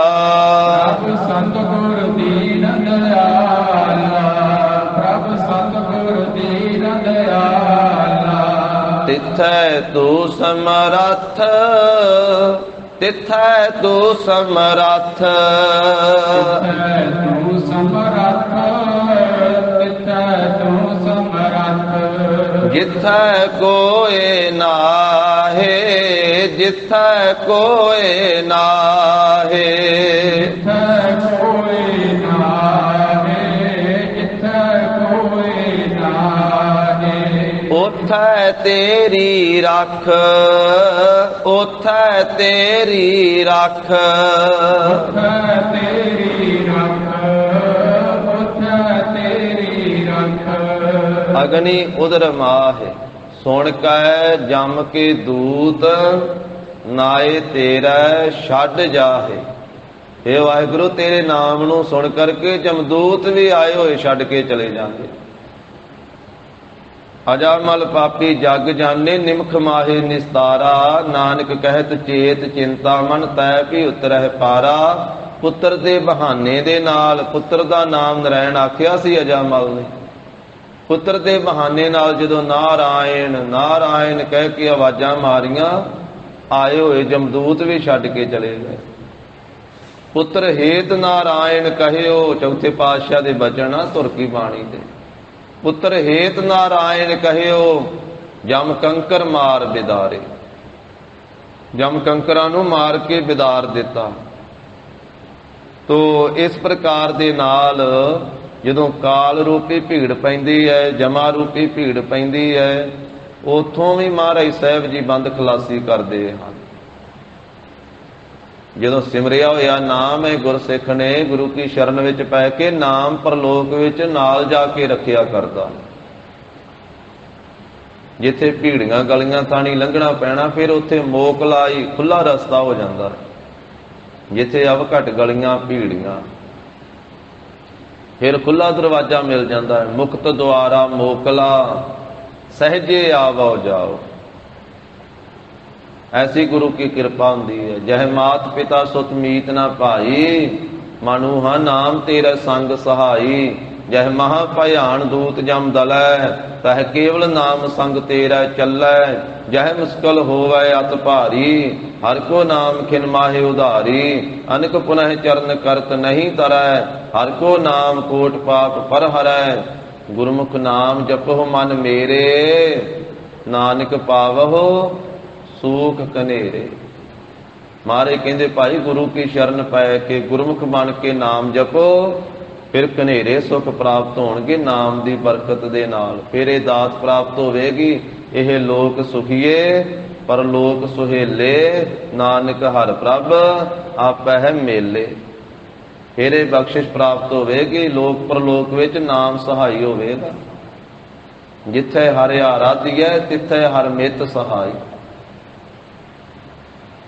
ਸਿਮਰੋ ਸਿਮਰ ਸਿਮਰ ਸੁਖ ਪਾਵੋ, ਸਾਸ ਸਾਸ ਸਮਾਲੇ। ਇਹ ਲੋਕ ਪਰਲੋਕ ਸੰਗ ਸਹਾਈ, ਜਤ ਕਤ ਮੋਹਿ ਰਖਵਾਲੇ। ਜਿੱਥੇ ਕਿਥੇ ਰੱਖਿਆ ਕਰਨ ਵਾਲੇ ਹਰ ਇੱਕ ਥਾਂ ਤੇ। ਤੋ ਕਾਲ ਰੂਪੀ ਭੀੜ ਤੋਂ ਵੀ ਮਹਾਰਾਜ ਸਾਹਿਬ ਜੀ ਨੇ ਰੱਖਿਆ ਕੀਤੀ ਹੈ। ਤੋ ਆਪ ਜੀ ਨੇ ਬਖਸ਼ਿਸ਼ ਕੀਤੀ ਹੈ। ਸਭ ਰੱਖੇ ਕੁਟੁੰਬ ਨਾਲ, ਇਹ ਸਾਰੇ ਪਰਿਵਾਰ ਦੇ ਨਾਲ ਮਹਾਰਾਜ ਨੇ ਰੱਖਿਆ ਕੀਤੀ ਹੈ। ਸਾਰੇ ਪਰਿਵਾਰ ਨੇ ਜਦੋਂ ਸਿਮਰਨ ਭਜਨ ਕੀਤਾ ਤੇ ਮਹਾਰਾਜ ਸਾਹਿਬ ਜੀ ਨੇ ਸਾਰੇ ਪਰਿਵਾਰ ਦੀ ਕਲਿਆਣ ਕਰ ਦਿੱਤੀ। ਐਸੀ ਬਖਸ਼ਿਸ਼ ਕੀਤੀ ਹੈ। ਮੰਨੈ ਪਾਵਹਿ ਮੋਖ ਦੁਆਰ, ਮੰਨੈ ਪਰਿਵਾਰੈ ਸਾਧਾਰ। ਸਾਰੇ ਪਰਿਵਾਰ ਦੇ ਸਮੇਤ ਰੱਖਿਆ ਕੀਤੀ ਹੈ। ਕਾਰਜ ਆਪ ਸਵਾਰਿਆ ਨਾ, ਪੰਜਵੇਂ ਪਾਤਸ਼ਾਹ ਮਹਾਰਾਜ ਉਚਾਰਦੇ ਆ ਕਿ ਆਪ ਪ੍ਰਭੂ ਜੀ ਨੇ ਕਾਰਜ ਸਵਾਰ ਦਿੱਤਾ ਹੈ। ਸੋ ਪ੍ਰਭ ਸਦਾ ਸੰਭਾਲ, ਜਿਸ ਪ੍ਰਭੂ ਨੇ ਸਾਰੇ ਕਾਰਜ ਸਵਾਰ ਦਿੱਤੇ, ਵਿਵਹਾਰਕ ਕਾਰਜ ਵੀ, ਪਰਮਾਰਥ ਕਾਰਜ ਵੀ, ਸਾਰੇ ਕਾਰਜ ਪ੍ਰਭੂ ਨੇ ਸਵਾਰ ਦਿੱਤੇ। ਸੋ ਪ੍ਰਭ ਸਦਾ ਸੰਭਾਲ। ਇਸ ਕਰਕੇ ਉਸ ਪ੍ਰਭੂ ਨੂੰ ਸਦਾ ਵਾਸਤੇ ਹੈ ਜੀ, ਹੈ ਮਨ ਸੰਭਾਲਣਾ ਕਰ, ਭਾਵ ਹਿਰਦੇ ਵਿੱਚ ਵਸਾ ਕੇ ਰੱਖ। ਉਸ ਪ੍ਰਭੂ ਨੂੰ ਸਦਾ ਵਾਸਤੇ ਸੰਭਾਲ, ਸਦਾ ਵਾਸਤੇ ਉਹਦੀ ਯਾਦ ਨੂੰ ਆਪਣੇ ਹਿਰਦੇ ਵਿੱਚ ਸਾਂਭ ਕੇ ਰੱਖ। ਸਦਾ ਵਾਸਤੇ ਪ੍ਰਭੂ ਦੇ ਸਿਮਰਨ ਵਿੱਚ ਜੁੜਿਆ ਕਰ। ਪ੍ਰਭ ਮਾਤ ਪਿਤਾ ਕੰਠ ਲਾਏਗਾ। ਉਹ ਪ੍ਰਭੂ ਮਾਤਾ ਪਿਤਾ ਦੀ ਤਰ੍ਹਾਂ ਆਪਣੇ ਕੰਠ ਨਾਲ ਲਾ ਕੇ ਰੱਖਿਆ ਕਰਦਾ ਹੈ। ਜਿਵੇਂ ਮਾਤਾ ਪਿਤਾ ਆਪਣੇ ਬੱਚੇ ਨੂੰ ਆਪਣੇ ਕੰਠ ਨਾਲ ਲਾਉਂਦੇ, ਆਪਣੀ ਛਾਤੀ ਨਾਲ ਲਾ ਕੇ ਪਿਆਰ ਕਰਦੇ ਹਨ, ਸੀਨੇ ਨਾਲ ਲਾ ਕੇ ਪਿਆਰ ਕਰਦੇ, ਇਸੇ ਤਰ੍ਹਾਂ ਪਰਮੇਸ਼ਰ ਵਾਹਿਗੁਰੂ ਮਾਤਾ ਪਿਤਾ ਹੈ। ਉਹ ਮਾਤਾ ਪਿਤਾ ਦੀ ਤਰ੍ਹਾਂ ਆਪਣੇ ਕੰਠ ਨਾਲ ਲਾ ਲੈਂਦੇ, ਆਪਣੇ ਗਲੇ ਨਾਲ ਲਾ ਲੈਂਦੇ। ਜੋ ਸ਼ਰਨ ਆਵੈ ਤਿਸ ਕੰਠ ਲਾਵੈ, ਉਹ ਬਿਰਧ ਸੁਆਮੀ ਸੰਦਾ। ਗੱਲ ਸ਼ਰਨ ਆਉਣ ਦੀ ਹੈ। ਜਿਹੜਾ ਮਨ ਕਰਕੇ ਵਾਹਿਗੁਰੂ ਦੀ ਸ਼ਰਨ ਵਿੱਚ ਆਉਂਦਾ ਹੈ, ਤਨ ਕਰਕੇ ਵੀ ਸ਼ਰਨ ਵਿੱਚ ਆਉਂਦਾ ਹੈ, ਬੇਨਤੀ ਕਰਦਾ ਹੈ ਕਿ ਸਤਿਗੁਰੂ ਕਿਰਪਾ ਕਰੋ, ਸਤਿਗੁਰ ਆਇਓ ਸਰਨ ਤੁਹਾਰੀ, ਮਿਲੈ ਸੂਖ ਨਾਮ ਹਰ ਸੋਭਾ, ਚਿੰਤਾ ਲਾਹੇ ਹਮਾਰੀ। ਅਵਰ ਨਾ ਸੂਝੈ ਦੂਜੀ ਠਾਹਰ, ਹਾਰ ਪਰਿਓ ਤਉ ਦੁਆਰੀ। ਮਹਾਰਾਜ ਦੂਸਰਾ ਕੋਈ ਆਸਰਾ ਹੀ ਨਹੀਂ ਸੁਝਦਾ ਜੀ। ਹਾਰ ਕੇ ਹੰਬ ਕੇ ਸਭ ਪਾਸਿਆਂ ਤੋਂ ਫਿਰ ਆਪ ਜੀ ਦੀ ਸ਼ਰਨ ਵਿੱਚ ਪਿਆ। ਕੋਈ ਦੂਸਰੀ ਠਾਹਰ ਨਹੀਂ ਹੈ ਮੇਰੇ ਵਾਸਤੇ ਵੀ ਕਿਤੇ ਦੂਸਰੇ ਥਾਂ ਤੇ ਵੀ ਆਸਰਾ ਮਿਲ ਸਕੇ। ਅਵਰ ਨਾ ਸੂਝੈ ਦੂਜੀ ਠਾਹਰ, ਹਾਰ ਪਰਿਓ ਤਉ ਦੁਆਰੀ। ਲੇਖਾ ਛੋੜਿਆ ਲੇਖਾ ਛੂਟਾ ਹੈ, ਹਮ ਨਿਰਗੁਣ ਲੇਹੋ ਉਬਾਰੀ। ਮਾਰੇ ਲੇਖਾ ਨਾ ਕੋਈ ਕਰਿਓ ਜੀ। ਲੇਖੇ ਤੋਂ ਬਿਨਾਂ ਹੀ ਮਹਾਰਾਜ ਬਖਸ਼ਿਸ਼ ਕਰਕੇ ਹੀ ਉਧਾਰ ਕਰ ਦਿਓ, ਕਲਿਆਣ ਕਰ ਦਿਓ। ਜੇ ਲੇਖਾ ਕਰਨ ਲੱਗ ਪਏ ਫਿਰ ਛੁਟਕਾਰਾ ਨਹੀਂ ਹੋਵੇਗਾ। ਲੇਖਾ ਕਤਹਿ ਨਾ ਛੂਟੀਐ, ਖਿਨ ਖਿਨ ਭੁੱਲਣ ਹਾਰ। ਮਹਾਰਾਜ ਖਿਨ ਖਿਨ ਵਿੱਚ ਭੁੱਲਣ ਵਾਲਾ, ਇੱਕ ਇੱਕ ਛਿਨ ਦੇ ਵਿੱਚ ਕਿੰਨੀਆਂ ਭੁੱਲਾਂ ਕਰ ਜਾਣਾ। ਆਪ ਜੀ ਲੇਖਾ ਨਾ ਕਰਿਓ, ਤਰਸ ਕਰਿਓ, ਕਿਰਪਾ ਕਰਿਓ। ਲੇਖਾ ਕਤਹਿ ਨਾ ਛੂਟੀਐ, ਖਿਨ ਖਿਨ ਭੁੱਲਣ ਹਾਰ। ਬਖਸ਼ਣ ਹਾਰ ਬਖਸ਼ ਲੈ, ਨਾਨਕ ਪਾਰਿ ਉਤਾਰ। ਲੇਖਾ ਛੋੜਿਆ ਲੇਖਾ ਛੂਟਾ ਹੈ, ਹਮ ਨਿਰਗੁਣ ਲਿਓ ਉਬਾਰੀ। ਸਦ ਬਖਸ਼ਿੰਦ ਸਦਾ ਮਿਹਰਵਾਨਾ, ਸਭਨਾ ਦੇ ਆਧਾਰੀ। ਨਾਨਕ ਦਾਸ ਸੰਤ ਪਾਤਸ਼ਾਹ ਪਰਿਓ, ਰਾਖ ਲਿਓ ਇਹ ਬਾਰੀ। ਮਹਾਰਾਜ ਇਸ ਵਾਰੀ ਰੱਖਿਆ ਕਰੋ ਜੀ। ਆਪ ਜਦੋਂ ਕੋਈ ਆ ਕੇ ਬੇਨਤੀ ਕਰਦਾ ਹੈ, ਮਹਾਰਾਜ ਸਗਲ ਦੁਆਰ ਕਉ ਛਾੜ ਕੇ, ਗਹਿਓ ਤੁਹਾਰੋ ਦੁਆਰ। ਬਾਹੇ ਗਹੇ ਕੀ ਲਾਜ ਅਸ, ਗੋਬਿੰਦ ਦਾਸ ਤੁਹਾਰ। ਸਤਿਗੁਰੂ ਕਹਿੰਦੇ ਤਰਲਾ ਪਾਈਏ ਇਸ ਤਰ੍ਹਾਂ ਗੁਰੂ ਕੇ ਚਰਨਾਂ ਵਿੱਚ ਆ ਕੇ ਬੇਨਤੀ ਕਰੀਏ। ਫਿਰਤ ਫਿਰਤ ਪ੍ਰਭ ਆਇਆ, ਪਰਿਆ ਤਉ ਸਰਨਾਏ। ਨਾਨਕ ਕੀ ਪ੍ਰਭ ਬੇਨਤੀ, ਆਪਣੀ ਭਗਤੀ ਲਾਏ। ਇਸ ਤਰ੍ਹਾਂ ਬੇਨਤੀ ਕਰੀਏ। ਮੇਲ ਲੈਹੋ ਦਇਆਲ, ਢਹਿ ਪਏ ਦੁਆਰਿਆ। ਰੱਖ ਲੈ ਬਹੁ ਦੀਨ ਦਇਆਲ, ਭ੍ਰਮਤ ਬਹੁ ਹਾਰਿਆ। ਮਹਾਰਾਜ ਭਰਮ ਦਾ ਹਾਰ ਚੁੱਕਾ ਹਾਂ, ਥੱਕ ਚੁੱਕਾ ਹਾਂ, ਆਪ ਕਿਰਪਾ ਕਰੋ। ਗਰੀਬ ਨਵਾਜ ਰਹਿਮਤ ਕਰੋ। ਤਾਂ ਸਤਿਗੁਰੂ ਕਹਿੰਦੇ ਉਸ ਵੇਲੇ ਫਿਰ ਮਹਾਰਾਜ ਸਾਹਿਬ ਜੀ ਕਿਰਪਾ ਕਰਦੇ, ਕਿਉਂਕਿ ਮਾਤਾ ਪਿਤਾ ਹਨ। ਪ੍ਰਭ ਮਾਤ ਪਿਤਾ ਕੰਠ ਲਾਏਗਾ। ਪ੍ਰਭੂ ਜੀ ਮਾਤਾ ਪਿਤਾ ਦੀ ਤਰ੍ਹਾਂ ਕੰਠ ਨਾਲ ਲਾ ਲੈਂਦੇ, ਗਲੇ ਨਾਲ ਲਾ ਲੈਂਦੇ ਹਨ। ਲਹੁੜੇ ਬਾਲਕ ਕਾਲ। ਲਹੁੜੇ ਦਾ ਅਰਥ ਹੈ ਛੋਟੇ, ਛੋਟੇ ਬੱਚੇ ਦੀ ਤਰ੍ਹਾਂ, ਛੋਟੇ ਜਿਹੇ ਬਾਲਕ ਦੀ ਤਰ੍ਹਾਂ ਮਹਾਰਾਜ ਪਾਲਣਾ ਕਰਦੇ ਆ। ਫਿਰ ਜਿਹੜਾ ਸਤਿਗੁਰੂ ਪਰਮੇਸ਼ਰ ਦੀ ਸ਼ਰਨ ਵਿੱਚ ਪੈ ਕੇ ਤਰਲਾ ਪਾਉਂਦਾ ਹੈ ਤੇ ਮਹਾਰਾਜ ਮਾਤਾ ਪਿਤਾ ਵਾ ਸਾਡੇ। ਸਭਨਾ ਕਾ ਮਾਂ ਪਿਓ ਹਰਿ ਆਪ ਹੈ। ਹਰੀ ਆਪ ਹੀ ਸਾਰਿਆਂ ਦਾ ਮਾਂ ਪਿਓ ਹੈ। ਸਾਰੀ ਸ੍ਰਿਸ਼ਟੀ ਉਸਦੇ ਬੱਚੇ ਬੱਚੀਆਂ ਹਨ। ਵਾਹਿਗੁਰੂ ਸਾਰਿਆਂ ਦਾ ਮਾਂ ਪਿਓ ਹੈ। ਲਹੁੜੇ ਬਾਲਕ ਪਾਲ, ਛੋਟੇ ਜਿਹੇ ਬੱਚੇ ਵਾਂਗੂ। ਜਿਹੜਾ ਬੱਚਾ ਦੁੱਧ ਚੁੰਗਣ ਵਾਲਾ ਹੈ, ਜਿਹੜਾ ਬੱਚਾ ਜਿਸ ਨੂੰ ਮਾਤਾ ਪਿਤਾ ਚੁੱਕ ਕੇ ਰੱਖਦੇ, ਜਿਹੜਾ ਗੋਦੀ ਵਿੱਚ ਬੈਠਣ ਵਾਲਾ, ਜਿਹਨੂੰ ਕੁਛੜ ਚੁੱਕਿਆ ਹੋਇਆ। ਜਿਵੇਂ ਮਾਂ ਪਿਓ ਬੱਚੇ ਛੋਟੇ ਜਿਹੇ ਨੂੰ ਹਰ ਵੇਲੇ, ਦਿਨੇ ਵੀ ਰਾਤ ਵੀ ਉਹਦੀ ਦੇਖਭਾਲ ਕਰਦੇ। ਦਿਨੇ ਰਾਤ ਕੁਛੜ ਚੁੱਕ ਕੇ ਰੱਖਿਆ ਜਾਂਦਾ ਹੈ ਬੱਚੇ ਨੂੰ। ਇਸ ਤਰ੍ਹਾਂ ਮਹਾਰਾਜ ਕਹਿੰਦੇ ਛੋਟੇ ਗੋਦੀ ਵਾਲੇ ਬੱਚੇ ਦੀ ਤਰ੍ਹਾਂ ਫਿਰ ਪਾਲਣਾ ਕਰਦੇ। ਮਾਂ ਪਿਓ ਜੋ ਹੋਏ, ਤੂੰ ਮੇਰਾ ਪਿਤਾ, ਤੂੰ ਹੈ ਮੇਰਾ ਮਾਤਾ, ਤੂੰ ਮੇਰਾ ਬੰਧਪ, ਤੂੰ ਮੇਰਾ ਭਰਾਤਾ, ਤੂੰ ਮੇਰਾ ਰਾਖਾ ਸਭਨੀ ਥਾਈ, ਤਾ ਭਉ ਕੇਹਾ ਕਾੜਾ ਜੀਓ। ਦਇਆਲ ਹੋਏ ਸਭ ਜੀਵ ਜੰਤਰ। ਮਹਾਰਾਜ ਕਹਿੰਦੇ ਉਸ ਵੇਲੇ ਸਾਰੇ ਛੋਟੇ ਵੱਡੇ ਸੂਖਮ ਸਥੂਲ ਜੀ ਜੰਤੂ ਜਿੰਨੇ ਵੀ ਆ ਸਭ ਸਾਡੇ ਤੇ ਦਇਆ ਕਰਨ ਵਾਲੇ ਹੋ ਗਏ, ਸਭ ਸਾਡੇ ਤੇ ਦਿਆਲੂ ਹੋ ਗਏ।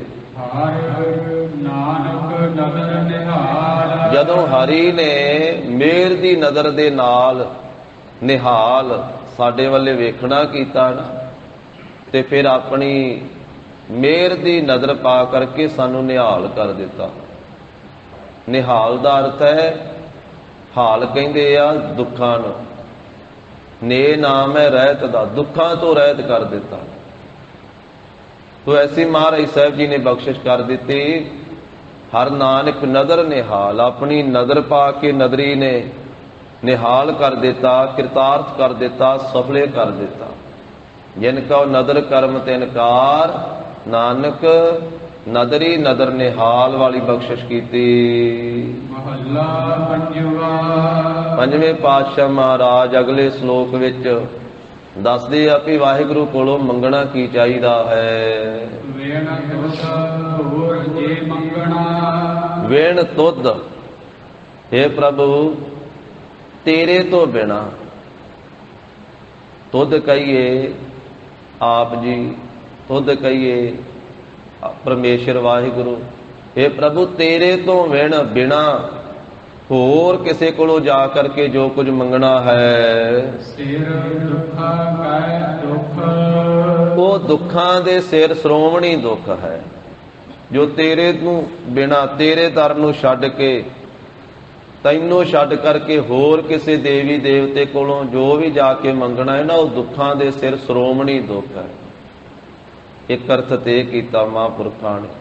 ਇਸੇ ਤਰ੍ਹਾਂ ਦੂਸਰਾ ਅਰਥ ਕੀਤਾ ਹੈ, ਵਿਣ ਤੁਧ ਹੋਰ ਜੇ ਮੰਗਣਾ। ਹੇ ਪ੍ਰਭੂ ਤੇਰੇ ਤੋਂ ਬਿਨਾ ਜੋ ਕੁਝ ਤੈਥੋਂ ਮੰਗਣਾ ਹੈ, ਇੱਕ ਉਹ ਪ੍ਰਮਾਤਮਾ ਹੈ ਤੇ ਇੱਕ ਪ੍ਰਮਾਤਮਾ ਕੋਲੋਂ ਸਿਰਫ ਪਦਾਰਥ ਹੀ ਮੰਗਣੇ ਹਨ। ਮਹਾਰਾਜ ਕਹਿੰਦੇ ਮੰਗਣਾ ਹੈ ਤਾਂ ਉਸ ਪ੍ਰਮਾਤਮਾ ਨੂੰ ਹੀ ਮੰਗ ਲਈਏ, ਉਹਦੇ ਕੋਲੋਂ ਉਸੇ ਨੂੰ ਹੀ ਮੰਗ ਲਈਏ। ਪ੍ਰਭੂ ਦੇ ਕੋਲੋਂ ਪ੍ਰਭੂ ਨੂੰ ਹੀ ਮੰਗ ਲਈਏ ਵੀ ਤੁਸੀਂ ਹੀ ਸਾਡੇ ਹਿਰਦੇ ਵਿੱਚ ਵਸ ਜਾਓ। ਪਰਮੇਸ਼ਰ ਵਾਹਿਗੁਰੂ ਦੇ ਕੋਲੋਂ ਉਹਦਾ ਨਾਮ ਮੰਗੀਏ ਕਿ ਆਪਣਾ ਨਾਮ ਹੀ ਮਹਾਰਾਜ ਸਾਡੇ ਹਿਰਦੇ ਵਿੱਚ ਵਸਾ ਦਿਓ। ਕਿਉਂਕਿ ਨਾਮ ਤੇ ਨਾਮੀ ਵਿੱਚ ਫਰਕ ਕੋਈ ਨਹੀਂ ਨਾ। ਜਿੱਥੇ ਨਾਮ ਹੈ ਉੱਥੇ ਨਾਮੀ ਹੈ, ਜਿੱਥੇ ਨਾਮੀ ਹੈ ਉੱਥੇ ਨਾਮ ਹੈ। ਨਿਰੰਕਾਰ ਤੇ ਬਾਣੀ ਦੇ ਵਿੱਚ ਫਰਕ ਕੋਈ ਨਹੀਂ। ਬਾਣੀ ਤੇ ਨਿਰੰਕਾਰ ਇੱਕ ਰੂਪ ਹੈ। ਵਾਹੋ ਵਾਹੋ ਬਾਣੀ ਨਿਰੰਕਾਰ ਹੈ, ਤਿਸ ਜੇ ਵੱਡੇ ਅਵਰ ਨਾ ਕੋਏ। ਵਾਹੋ ਆਹੋ ਅਗਮ ਅਥਾਹੋ ਹੈ, ਵਾਹੋ ਵਾਹੋ ਸੱਚਾ ਸੋਏ।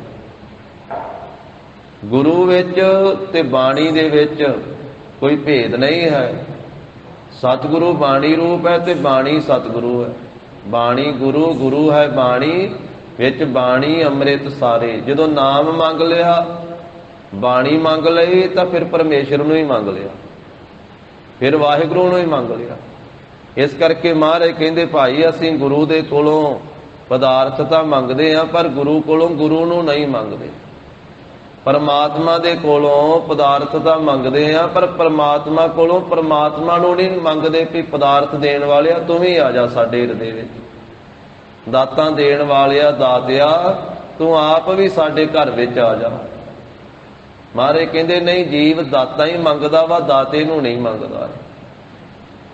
ਦਾਤਾਂ ਦੇ ਨਾਲ ਪਦਾਰਥਾਂ ਨਾਲ ਪ੍ਰੇਮ ਕਰਦਾ ਹੈ, ਪਰ ਜਿਹੜਾ ਪਦਾਰਥ ਦੇਣ ਵਾਲਾ ਹੈ, ਜੋ ਦਾਤਾਂ ਦੇਣ ਵਾਲਾ, ਉਹਦੇ ਨਾਲ ਨਹੀਂ।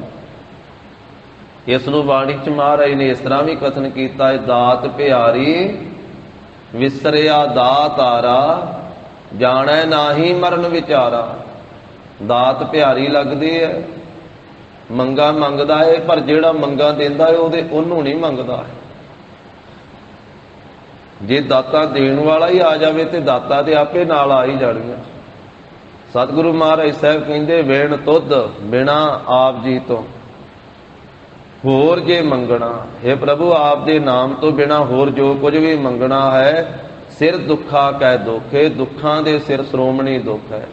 ਭਾਵੇਂ ਜੰਮਣ ਮਰਨ ਦਾ ਦੁੱਖ ਹੀ ਮੰਗਣਾ ਹੈ, ਤੇ ਆਪ ਜੀ ਦੇ ਨਾਮ ਤੋਂ ਬਿਨਾ ਹੋਰ ਜੋ ਕੁਝ ਮੰਗਣਾ ਹੈ, ਰਿੱਧੀਆਂ ਸਿੱਧੀਆਂ ਮੰਗਣੀਆਂ, ਇਹ ਵੀ ਸਿਰ ਦੁੱਖਾ ਕਹਿ ਦੁੱਖ, ਦੁੱਖਾਂ ਦਾ ਕਾਰਨ ਹੀ ਬਣਦੀਆਂ ਹਨ।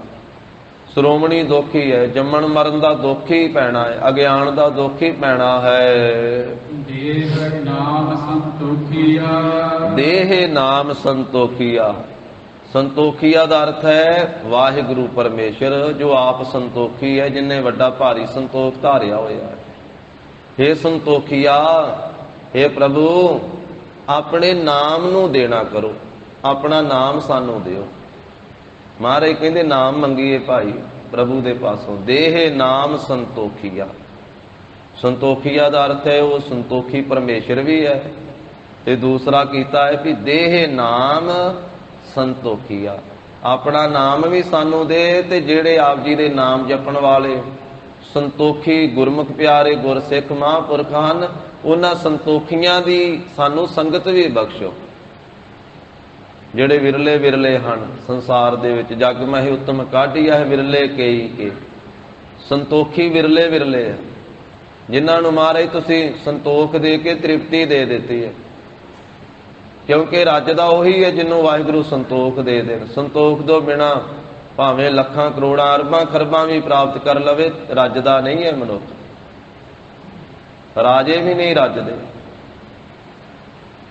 ਮਹਾਰਾਜ ਕਹਿੰਦੇ ਭੁੱਖ ਲੱਗੀ ਰਹਿੰਦੀ ਹੈ ਤ੍ਰਿਸ਼ਨਾ ਦੀ,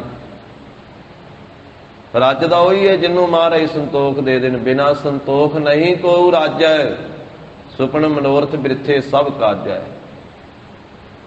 ਇਸ ਕਰਕੇ ਮਹਾਰਾਜ ਆਪਣੇ ਨਾਮ ਦੀ ਦਾਤ ਵੀ ਬਖਸ਼ੋ, ਤੇ ਆਪਣੇ ਜਿਹੜੇ ਸੰਤੋਖੀ ਗੁਰਮੁਖ ਪਿਆਰੇ ਨਾਮ ਦੀ ਦਾਤ ਜਿਨ੍ਹਾਂ ਨੂੰ ਆਪ ਜੀ ਨੇ ਬਖਸ਼ ਕੇ ਸਬਰ ਸੰਤੋਖ ਦਿੱਤਾ, ਉਹਨਾਂ ਦੀ ਸੰਗਤ ਵੀ ਦਿਓ ਜੀ, ਉਹਨਾਂ ਦੀ ਸੰਗਤ ਵਿੱਚ ਬੈਠ ਕੇ ਨਾਮ ਜਪ ਸਕੀਏ।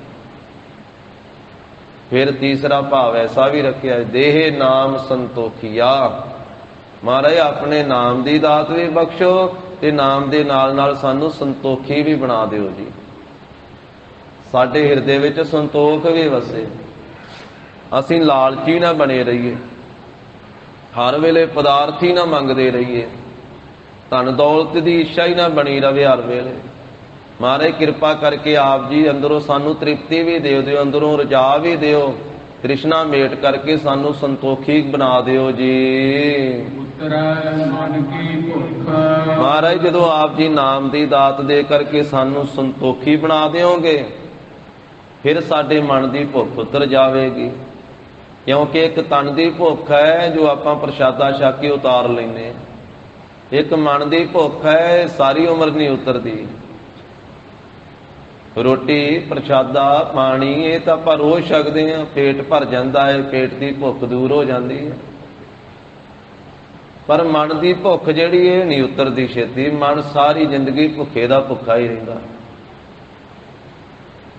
ਮਨ ਦੀ ਭੁੱਖ ਹੈ ਪਦਾਰਥਾਂ ਦੀ, ਪਦਾਰਥ ਹੈ ਵੀ ਆ ਬਹੁਤੇ, ਖਾਣ ਵਾਸਤੇ ਪੂਰਾ ਹੈ, ਜਿੰਨਾ ਖਾਣ ਵਾਸਤੇ ਚਾਹੀਦਾ ਮਨੁੱਖ ਕੋਲੇ ਉਦੋਂ ਵੱਧ ਹੀ ਹੈ ਛਕਣ ਵਾਸਤੇ।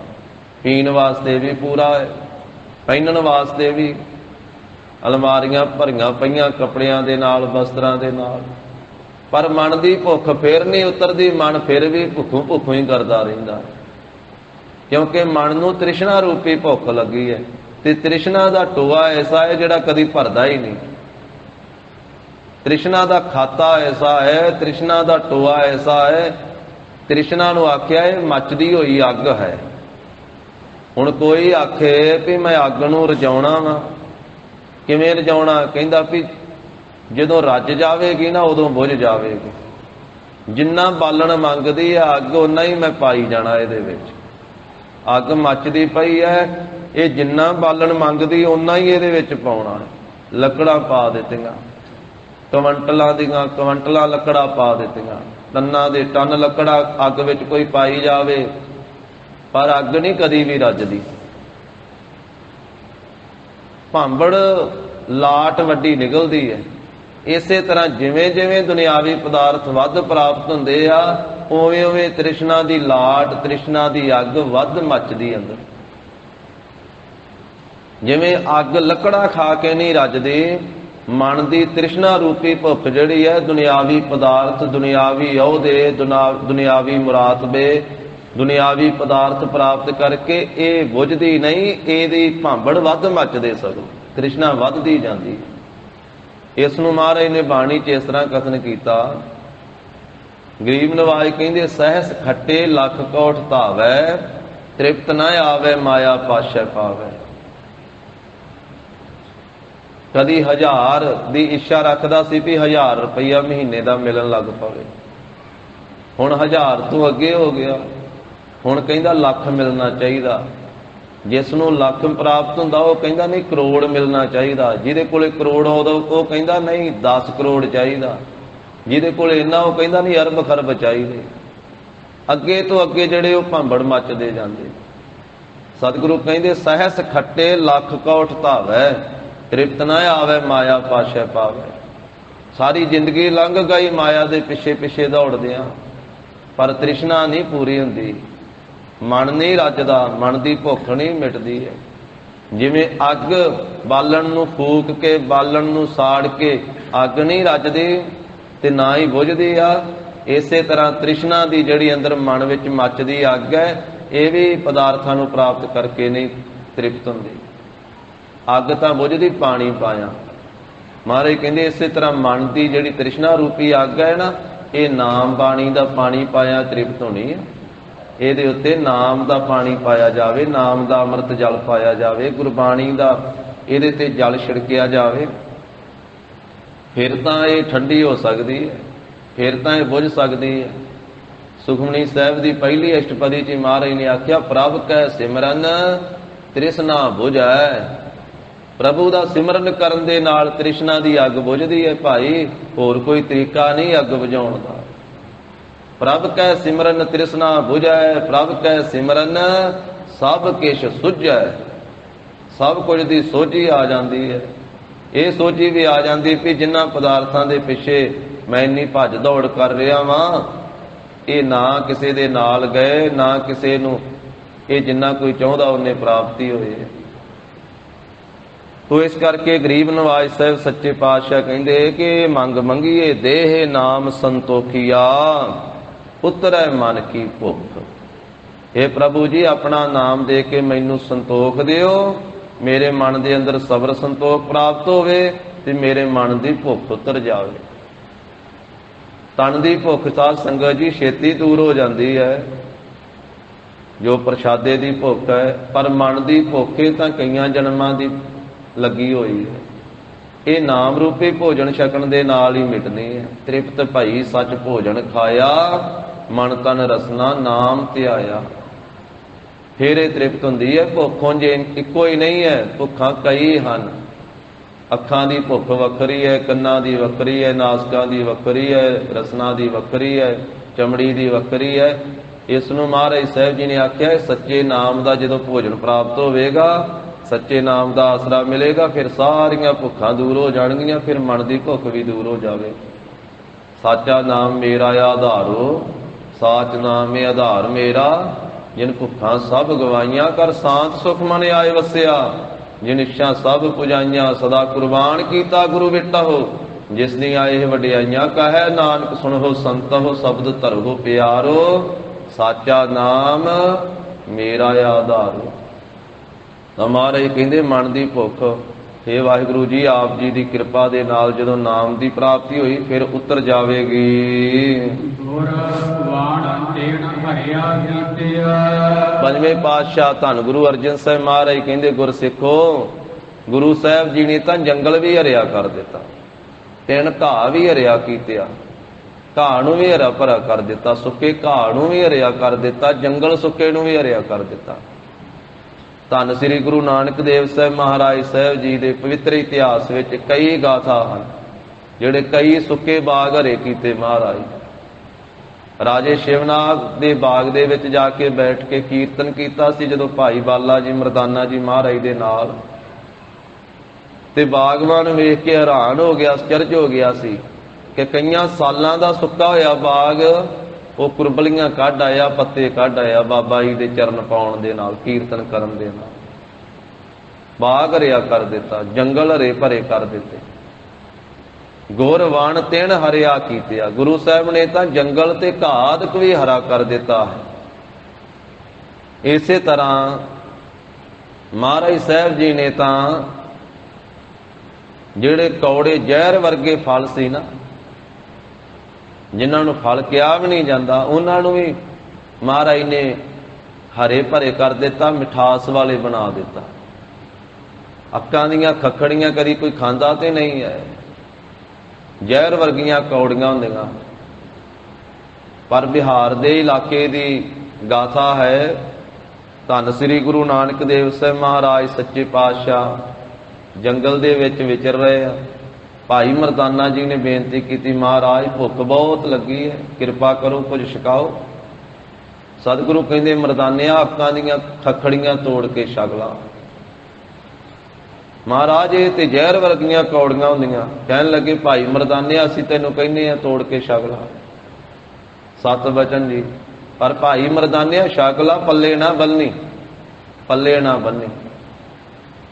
ਅੱਕ ਦੇ ਬੂਟੇ ਨਾਲ ਬੈਠ ਕਰਕੇ ਖੱਖੜੀਆਂ ਤੋੜ ਤੋੜ ਕੇ ਛਕਣ ਲੱਗੇ ਤੇ ਬਹੁਤ ਮਿੱਠੀਆਂ, ਅੰਬਾਂ ਵਰਗੀਆਂ ਮਿੱਠੀਆਂ, ਅਨਾਰਾਂ ਵਰਗੀਆਂ ਮਿੱਠੀਆਂ ਰੱਜ ਕੇ ਛਕੀਆਂ। ਖਿਆਲ ਕੀਤਾ ਵੀ ਜੰਗਲ ਵਿੱਚ ਹੀ ਵਿਚਰ ਰਹੇ ਆ, ਫਿਰ ਵੀ ਭੁੱਖ ਲੱਗਣੀ ਆ ਕੱਲ ਨੂੰ। ਭਾਵੇਂ ਮਹਾਰਾਜ ਨੇ ਆਖਿਆ ਪੱਲੇ ਨਾ ਬੰਨੀ, ਚੱਲ ਥੋੜੀਆਂ ਜਿਹੀਆਂ ਬੰਨ੍ਹ ਲੈਂਦੇ ਆ, ਇੱਕ ਡੰਗ ਜੋਗੀਆਂ। ਕੁਝ ਖੱਖੜੀਆਂ ਤੋੜ ਕੇ ਪੱਲੇ ਬੰਨ੍ਹ ਲਈਆਂ। ਮਹਾਰਾਜ ਵੱਲ ਨੂੰ ਪਿੱਠ ਕੀਤੀ ਹੋਈ ਸੀ ਤੇ ਉਹ ਅੱਕ ਦੇ ਬੂਟੇ ਵੱਲ ਨੂੰ ਚਿਹਰਾ ਕੀਤਾ ਸੀ ਭਾਈ ਮਰਦਾਨਾ ਜੀ ਨੇ, ਤੇ ਤੋੜ ਕੇ ਸਹੀ ਜਿਹੇ ਜੇ ਪੱਲੇ ਬੰਨ੍ਹ ਲਈਆਂ ਪਰਨੇ। ਅਗਲੇ ਦਿਨ ਜਦੋਂ ਫੇਰ ਭੁੱਖ ਲੱਗੀ ਤੇ ਖੋਲ ਕੇ ਵੀ ਹੁਣ ਖੱਖੜੀਆਂ ਕੱਲ ਵਾਲੀਆਂ ਪੱਲੇ ਬੰਨੀਆਂ ਸੀ, ਬੜੀਆਂ ਮਿੱਠੀਆਂ ਸੀ, ਛਕ ਲਈਏ ਅੱਜ ਫੇਰ। ਜਦੋਂ ਛਕੀਆਂ ਉਹ ਛਕਣ ਲੱਗਿਆ ਤੇ ਜ਼ਹਿਰ ਵਰਗੀਆਂ ਕੌੜੀਆਂ। ਫਿਰ ਤੇ ਤੜਫਣ ਲੱਗਾ ਭਾਈ ਮਰਦਾਨਾ। ਮਹਾਰਾਜ ਕਹਿੰਦੇ, ਭਾਈ ਮਰਦਾਨਿਆਂ ਕੀ ਹੋਇਆ? ਕਹਿੰਦਾ, ਮਹਾਰਾਜ ਆ ਅੱਕ ਦੀਆਂ ਖੱਖੜੀਆਂ ਜਿਹੜੀਆਂ ਕੱਲ ਖਵਾਈਆਂ ਸੀ, ਭੁੱਖ ਲੱਗੀ ਸੀ, ਛਕਣ ਲੱਗਾ ਸੀ, ਇਹ ਜ਼ਹਿਰ ਵਰਗੀਆਂ ਕੌੜੀਆਂ ਮੇਰੇ ਤੇ ਮਹਾਰਾਜ ਮੁੱਖ ਦੇ ਵਿੱਚ ਜ਼ਹਿਰ ਭਰ ਗਿਆ। ਸਤਿਗੁਰੂ ਕਹਿੰਦੇ, ਭਾਈ ਮਰਦਾਨਿਆ ਤੈਨੂੰ ਆਖਿਆ ਸੀ ਪੱਲੇ ਨਾ ਬੰਨੀ। ਮਹਾਰਾਜ ਗਲਤੀ ਹੋ ਗਈ। ਕਹਿਣ ਲੱਗਿਆ, ਹੁਣ ਸਾਹਮਣੇ ਸਾਡੇ ਆਪ ਤੋੜ ਕੇ ਫੇਰ ਖੱਖੜੀ ਦਿੱਤੀ। ਕਹਿੰਦੇ, ਆ ਛਕ।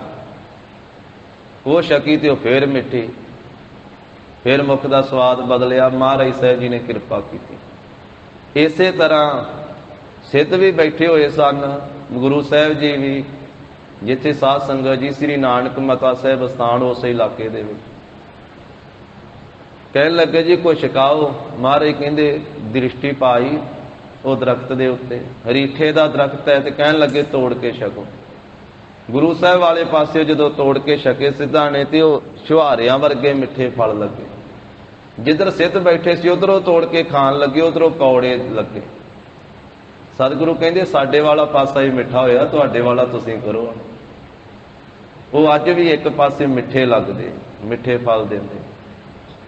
ਤੋ ਮਹਾਰਾਜ ਸਾਹਿਬ ਜੀ ਨੇ ਤਾਂ ਦਰਖਤ ਵੀ ਹਰੇ ਭਰੇ ਕਰ ਦਿੱਤੇ। ਦਰਖਤ ਵੀ ਗੁਰ ਵਣ ਤਿਣ ਹਰਿਆ ਕੀਤਿਆ, ਵਣ ਜੰਗਲ ਵੀ, ਦਰਖਤ ਵੀ, ਤਿਣ ਘਾਹ ਵੀ ਹਰਿਆ ਕਰ ਦਿੱਤਾ ਗੁਰੂ ਸਾਹਿਬ ਨੇ। ਇੱਕ ਗੁਰਮੁਖ ਦਾ ਬੋਲ ਹੈ, ਉਹ ਕਹਿੰਦਾ, ਬੇਰੀ ਹੇਠ ਬੈਠੇ ਗੁਰੂ ਬੇਰੀ ਪੀ ਨਿਹਾਲ ਹੋਈ, ਰੀਠੇ ਵੱਲ ਡਿੱਠਾ ਰੀਠਾ ਮਿੱਠਾ ਹੋਏ ਜਾਣਦਾ। ਅੱਕਾਂ ਦੀਆਂ ਖੱਖੜੀਆਂ ਵੇਖ ਕੇ ਨਿਹਾਲ ਹੋਈਆਂ, ਅੰਬ ਤੇ ਅਨਾਰ ਨੂੰ ਮਰਦਾਨਾ ਤੋੜ ਖਾਂਦਾ। ਕਿਕਰਾਂ ਤੋਂ ਮਠਿਆਈਆਂ ਚੜਵਾਈਆਂ ਮੇਰੇ ਸਤਿਗੁਰਾਂ, ਖਾਰਾ ਜਲ ਚਰਨ ਛੋਏ ਮਿੱਠਾ ਹੋਏ ਜਾਵਦਾ। ਪਸ਼ੂ ਪੰਛੀ ਰਾਖਸ਼ ਵੀ ਤਾਰੇ ਮੇਰੇ ਸਤਿਗੁਰਾਂ, ਬੰਦਾ ਕਿਉਂ ਨਾ ਤਰੇ ਜਿਹੜਾ ਗੁਰੂ ਸ਼ਰਨ ਆਉਂਦਾ। ਗੁਰੂ ਸਾਹਿਬ ਜੀ ਨੇ ਤਾਂ ਜੰਗਲ ਦਰਖਤ ਘਾਤ ਘੇਰਿਆ ਕਰ ਦਿੱਤਾ। ਨਾਨਕ ਕਿਆ ਮਨੁੱਖ। ਪੰਜਵੇਂ ਪਾਤਸ਼ਾਹ ਕਹਿੰਦੇ, ਫਿਰ ਕਿਆ ਮਨੁੱਖ? ਮਨੁੱਖ ਕਿਉਂ ਨਹੀਂ ਹਰਿਆ ਹੋ ਸਕਦਾ? ਜਦੋਂ ਸਤਿਗੁਰੂ ਜੀ ਜੰਗਲ ਨੂੰ ਹਰਿਆ ਕਰ ਦਿੱਤਾ, ਘਾਹ ਨੂੰ ਹਰਿਆ ਕਰ ਦਿੱਤਾ। ਸ੍ਰੀ ਨਨਕਾਣਾ ਸਾਹਿਬ ਦੀ ਸਾਖੀ ਹੈ, ਹਾਲੇ 2 ਦਿਨ ਪਹਿਲਾਂ ਹੀ ਸ਼ਾਮ ਦੀ ਕਥਾ ਦੇ ਵਿੱਚ ਇਹ ਪ੍ਰਸੰਗ ਆਇਆ ਹੈ, ਕਿਉਂਕਿ ਧੰਨ ਸ੍ਰੀ ਗੁਰੂ ਨਾਨਕ ਦੇਵ ਸਾਹਿਬ ਮਹਾਰਾਜ ਦੇ ਇਤਿਹਾਸ ਦੀ ਕਥਾ ਲੜੀਵਾਰ ਸ਼ਾਮ ਨੂੰ ਚੱਲਦੀ ਹੈ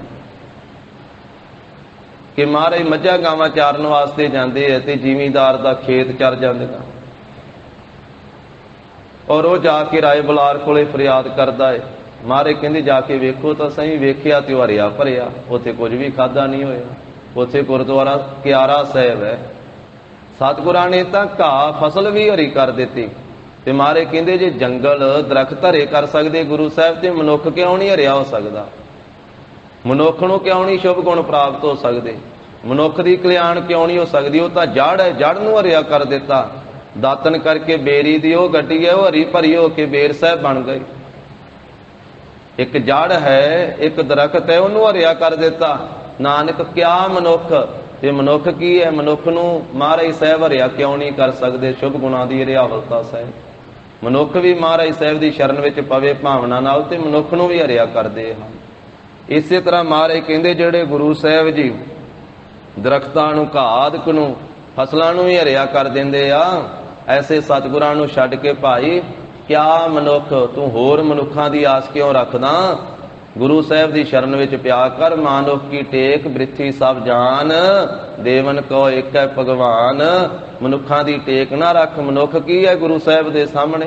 ਸਤਿਗੁਰੂ ਜੀ ਦੀ ਸ਼ਰਨ ਵਿੱਚ ਆਇਆ ਕਰ। ਐਵੇਂ ਮਨਮੁਖ ਹੋਏ ਬੰਦੇ ਦਾ ਬੰਦਿਆਂ ਮਗਰ ਨਾ ਦੌੜਿਆ ਕਰ। ਗੁਰੂ ਸਾਹਿਬ ਦੀ ਸ਼ਰਨ ਵਿੱਚ ਰਿਹਾ ਕਰ। ਪੌੜੀ ਵਿੱਚ ਸਤਿਗੁਰੂ ਪੰਚਮ ਪਾਤਸ਼ਾਹ ਬਖਸ਼ਿਸ਼ ਕਰਦੇ ਹਨ। ਉਹ ਐਸਾ ਪਰਮੇਸ਼ਰ ਦਾਤਾਂ ਦੇਣ ਵਾਲਾ ਵੱਡਾ ਦਾਤਾ ਹੈ। ਸਾਡੇ ਮਨ ਵਿੱਚੋਂ ਨਹੀਂ ਵਿਸਰਨਾ ਚਾਹੀਦਾ।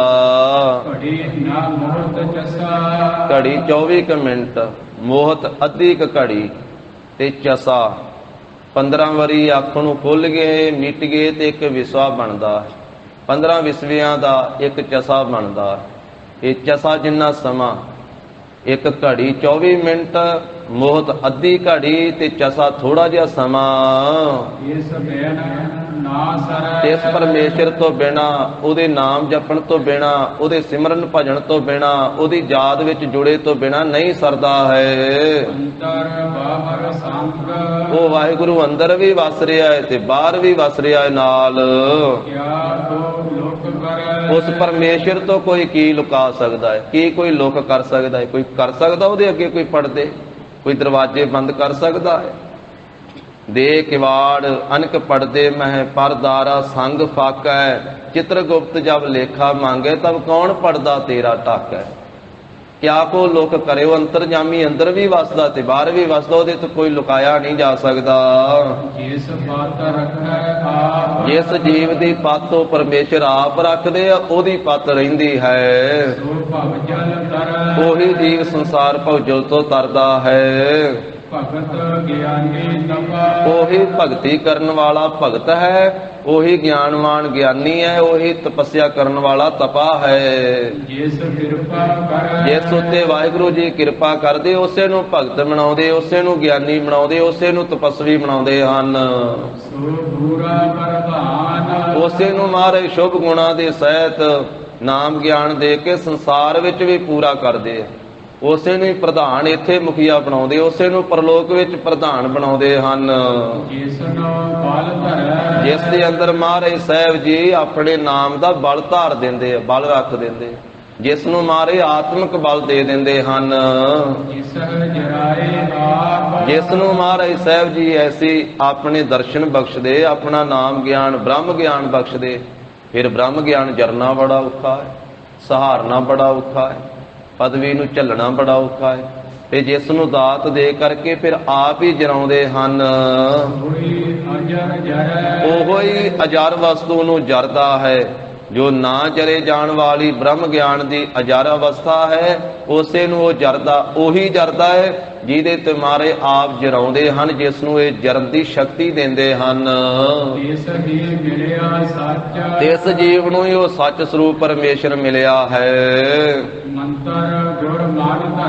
ਜਿਸ ਨੇ ਗੁਰੂ ਸਾਹਿਬ ਦਾ ਮੰਤਰ ਆਪਣੇ ਮਨ ਵਿੱਚ ਧਾਰਨ ਕੀਤਾ, ਮਨ ਵਿੱਚ ਵਸਾਇਆ ਹੈ, ਗੁਰੂ ਸਾਹਿਬ ਦਾ ਬਖਸ਼ਿਆ ਹੋਇਆ ਗੁਰ ਮੰਤਰ, ਮੂਲ ਮੰਤਰ, ਮਾਲਾ ਮੰਤਰ, ਇਹ ਸੱਚਾ ਮੰਤਰ ਜਿਸ ਨੇ ਆਪਣੇ ਮਨ ਵਿੱਚ ਧਾਰਿਆ ਹੈ, ਤੋ ਇਹ ਗਰੀਬ ਨਵਾਜ ਸਾਹਿਬ ਜੀ ਨੇ ਕਿਰਪਾ ਕੀਤੀ। ਸਾਧ ਸੰਗਤ ਜੀ, ਤੀਸਰੀ ਪੌੜੀ ਰਾਮਕਲੀ ਰਾਗ ਦੀ ਜੋ ਦੂਸਰੀ ਵਾਰ ਹੈ, ਸ਼ਲੋਕਾਂ ਦੇ ਸਹਿਤ ਬਖਸ਼ਿਸ਼ ਕੀਤੀ ਹੈ। ਗੁਰੂ ਸਾਹਿਬ ਜੀ ਕੀ ਅਗਾਧ ਬੋਧ ਬਾਣੀ ਕੀ ਵਿਚਾਰ ਸਾਂਝੀ ਕਰਦਿਆਂ ਹੋਈਆਂ ਭੁੱਲਾਂ ਚੁੱਕਾਂ ਦੀ ਸਤਿਗੁਰੂ ਜੀ ਗੁਰ ਸੰਗਤ ਜੀ ਖਿਮਾ ਦੇਣੀ। ਦੇਹੋ ਸੱਜਣੇ ਅਸੀਸ ਅੜੀਆਂ, ਜਿਉ ਹੋਵੇ ਸਾਹਿਬ ਸਿਉ ਮੇਲ। ਜਿਸੈ ਜਰਾਏ ਆਪ ਸੋਈ ਅਜਰ ਜਰੈ, ਤਿਸ ਹੀ ਮਿਲਿਆ ਸੱਚ ਮੰਤਰ ਗੁਰ ਮਨ ਧਰੈ। ਵਾਹਿਗੁਰੂ ਜੀ ਕਾ ਖਾਲਸਾ, ਵਾਹਿਗੁਰੂ ਜੀ ਕੀ ਫਤਿਹ।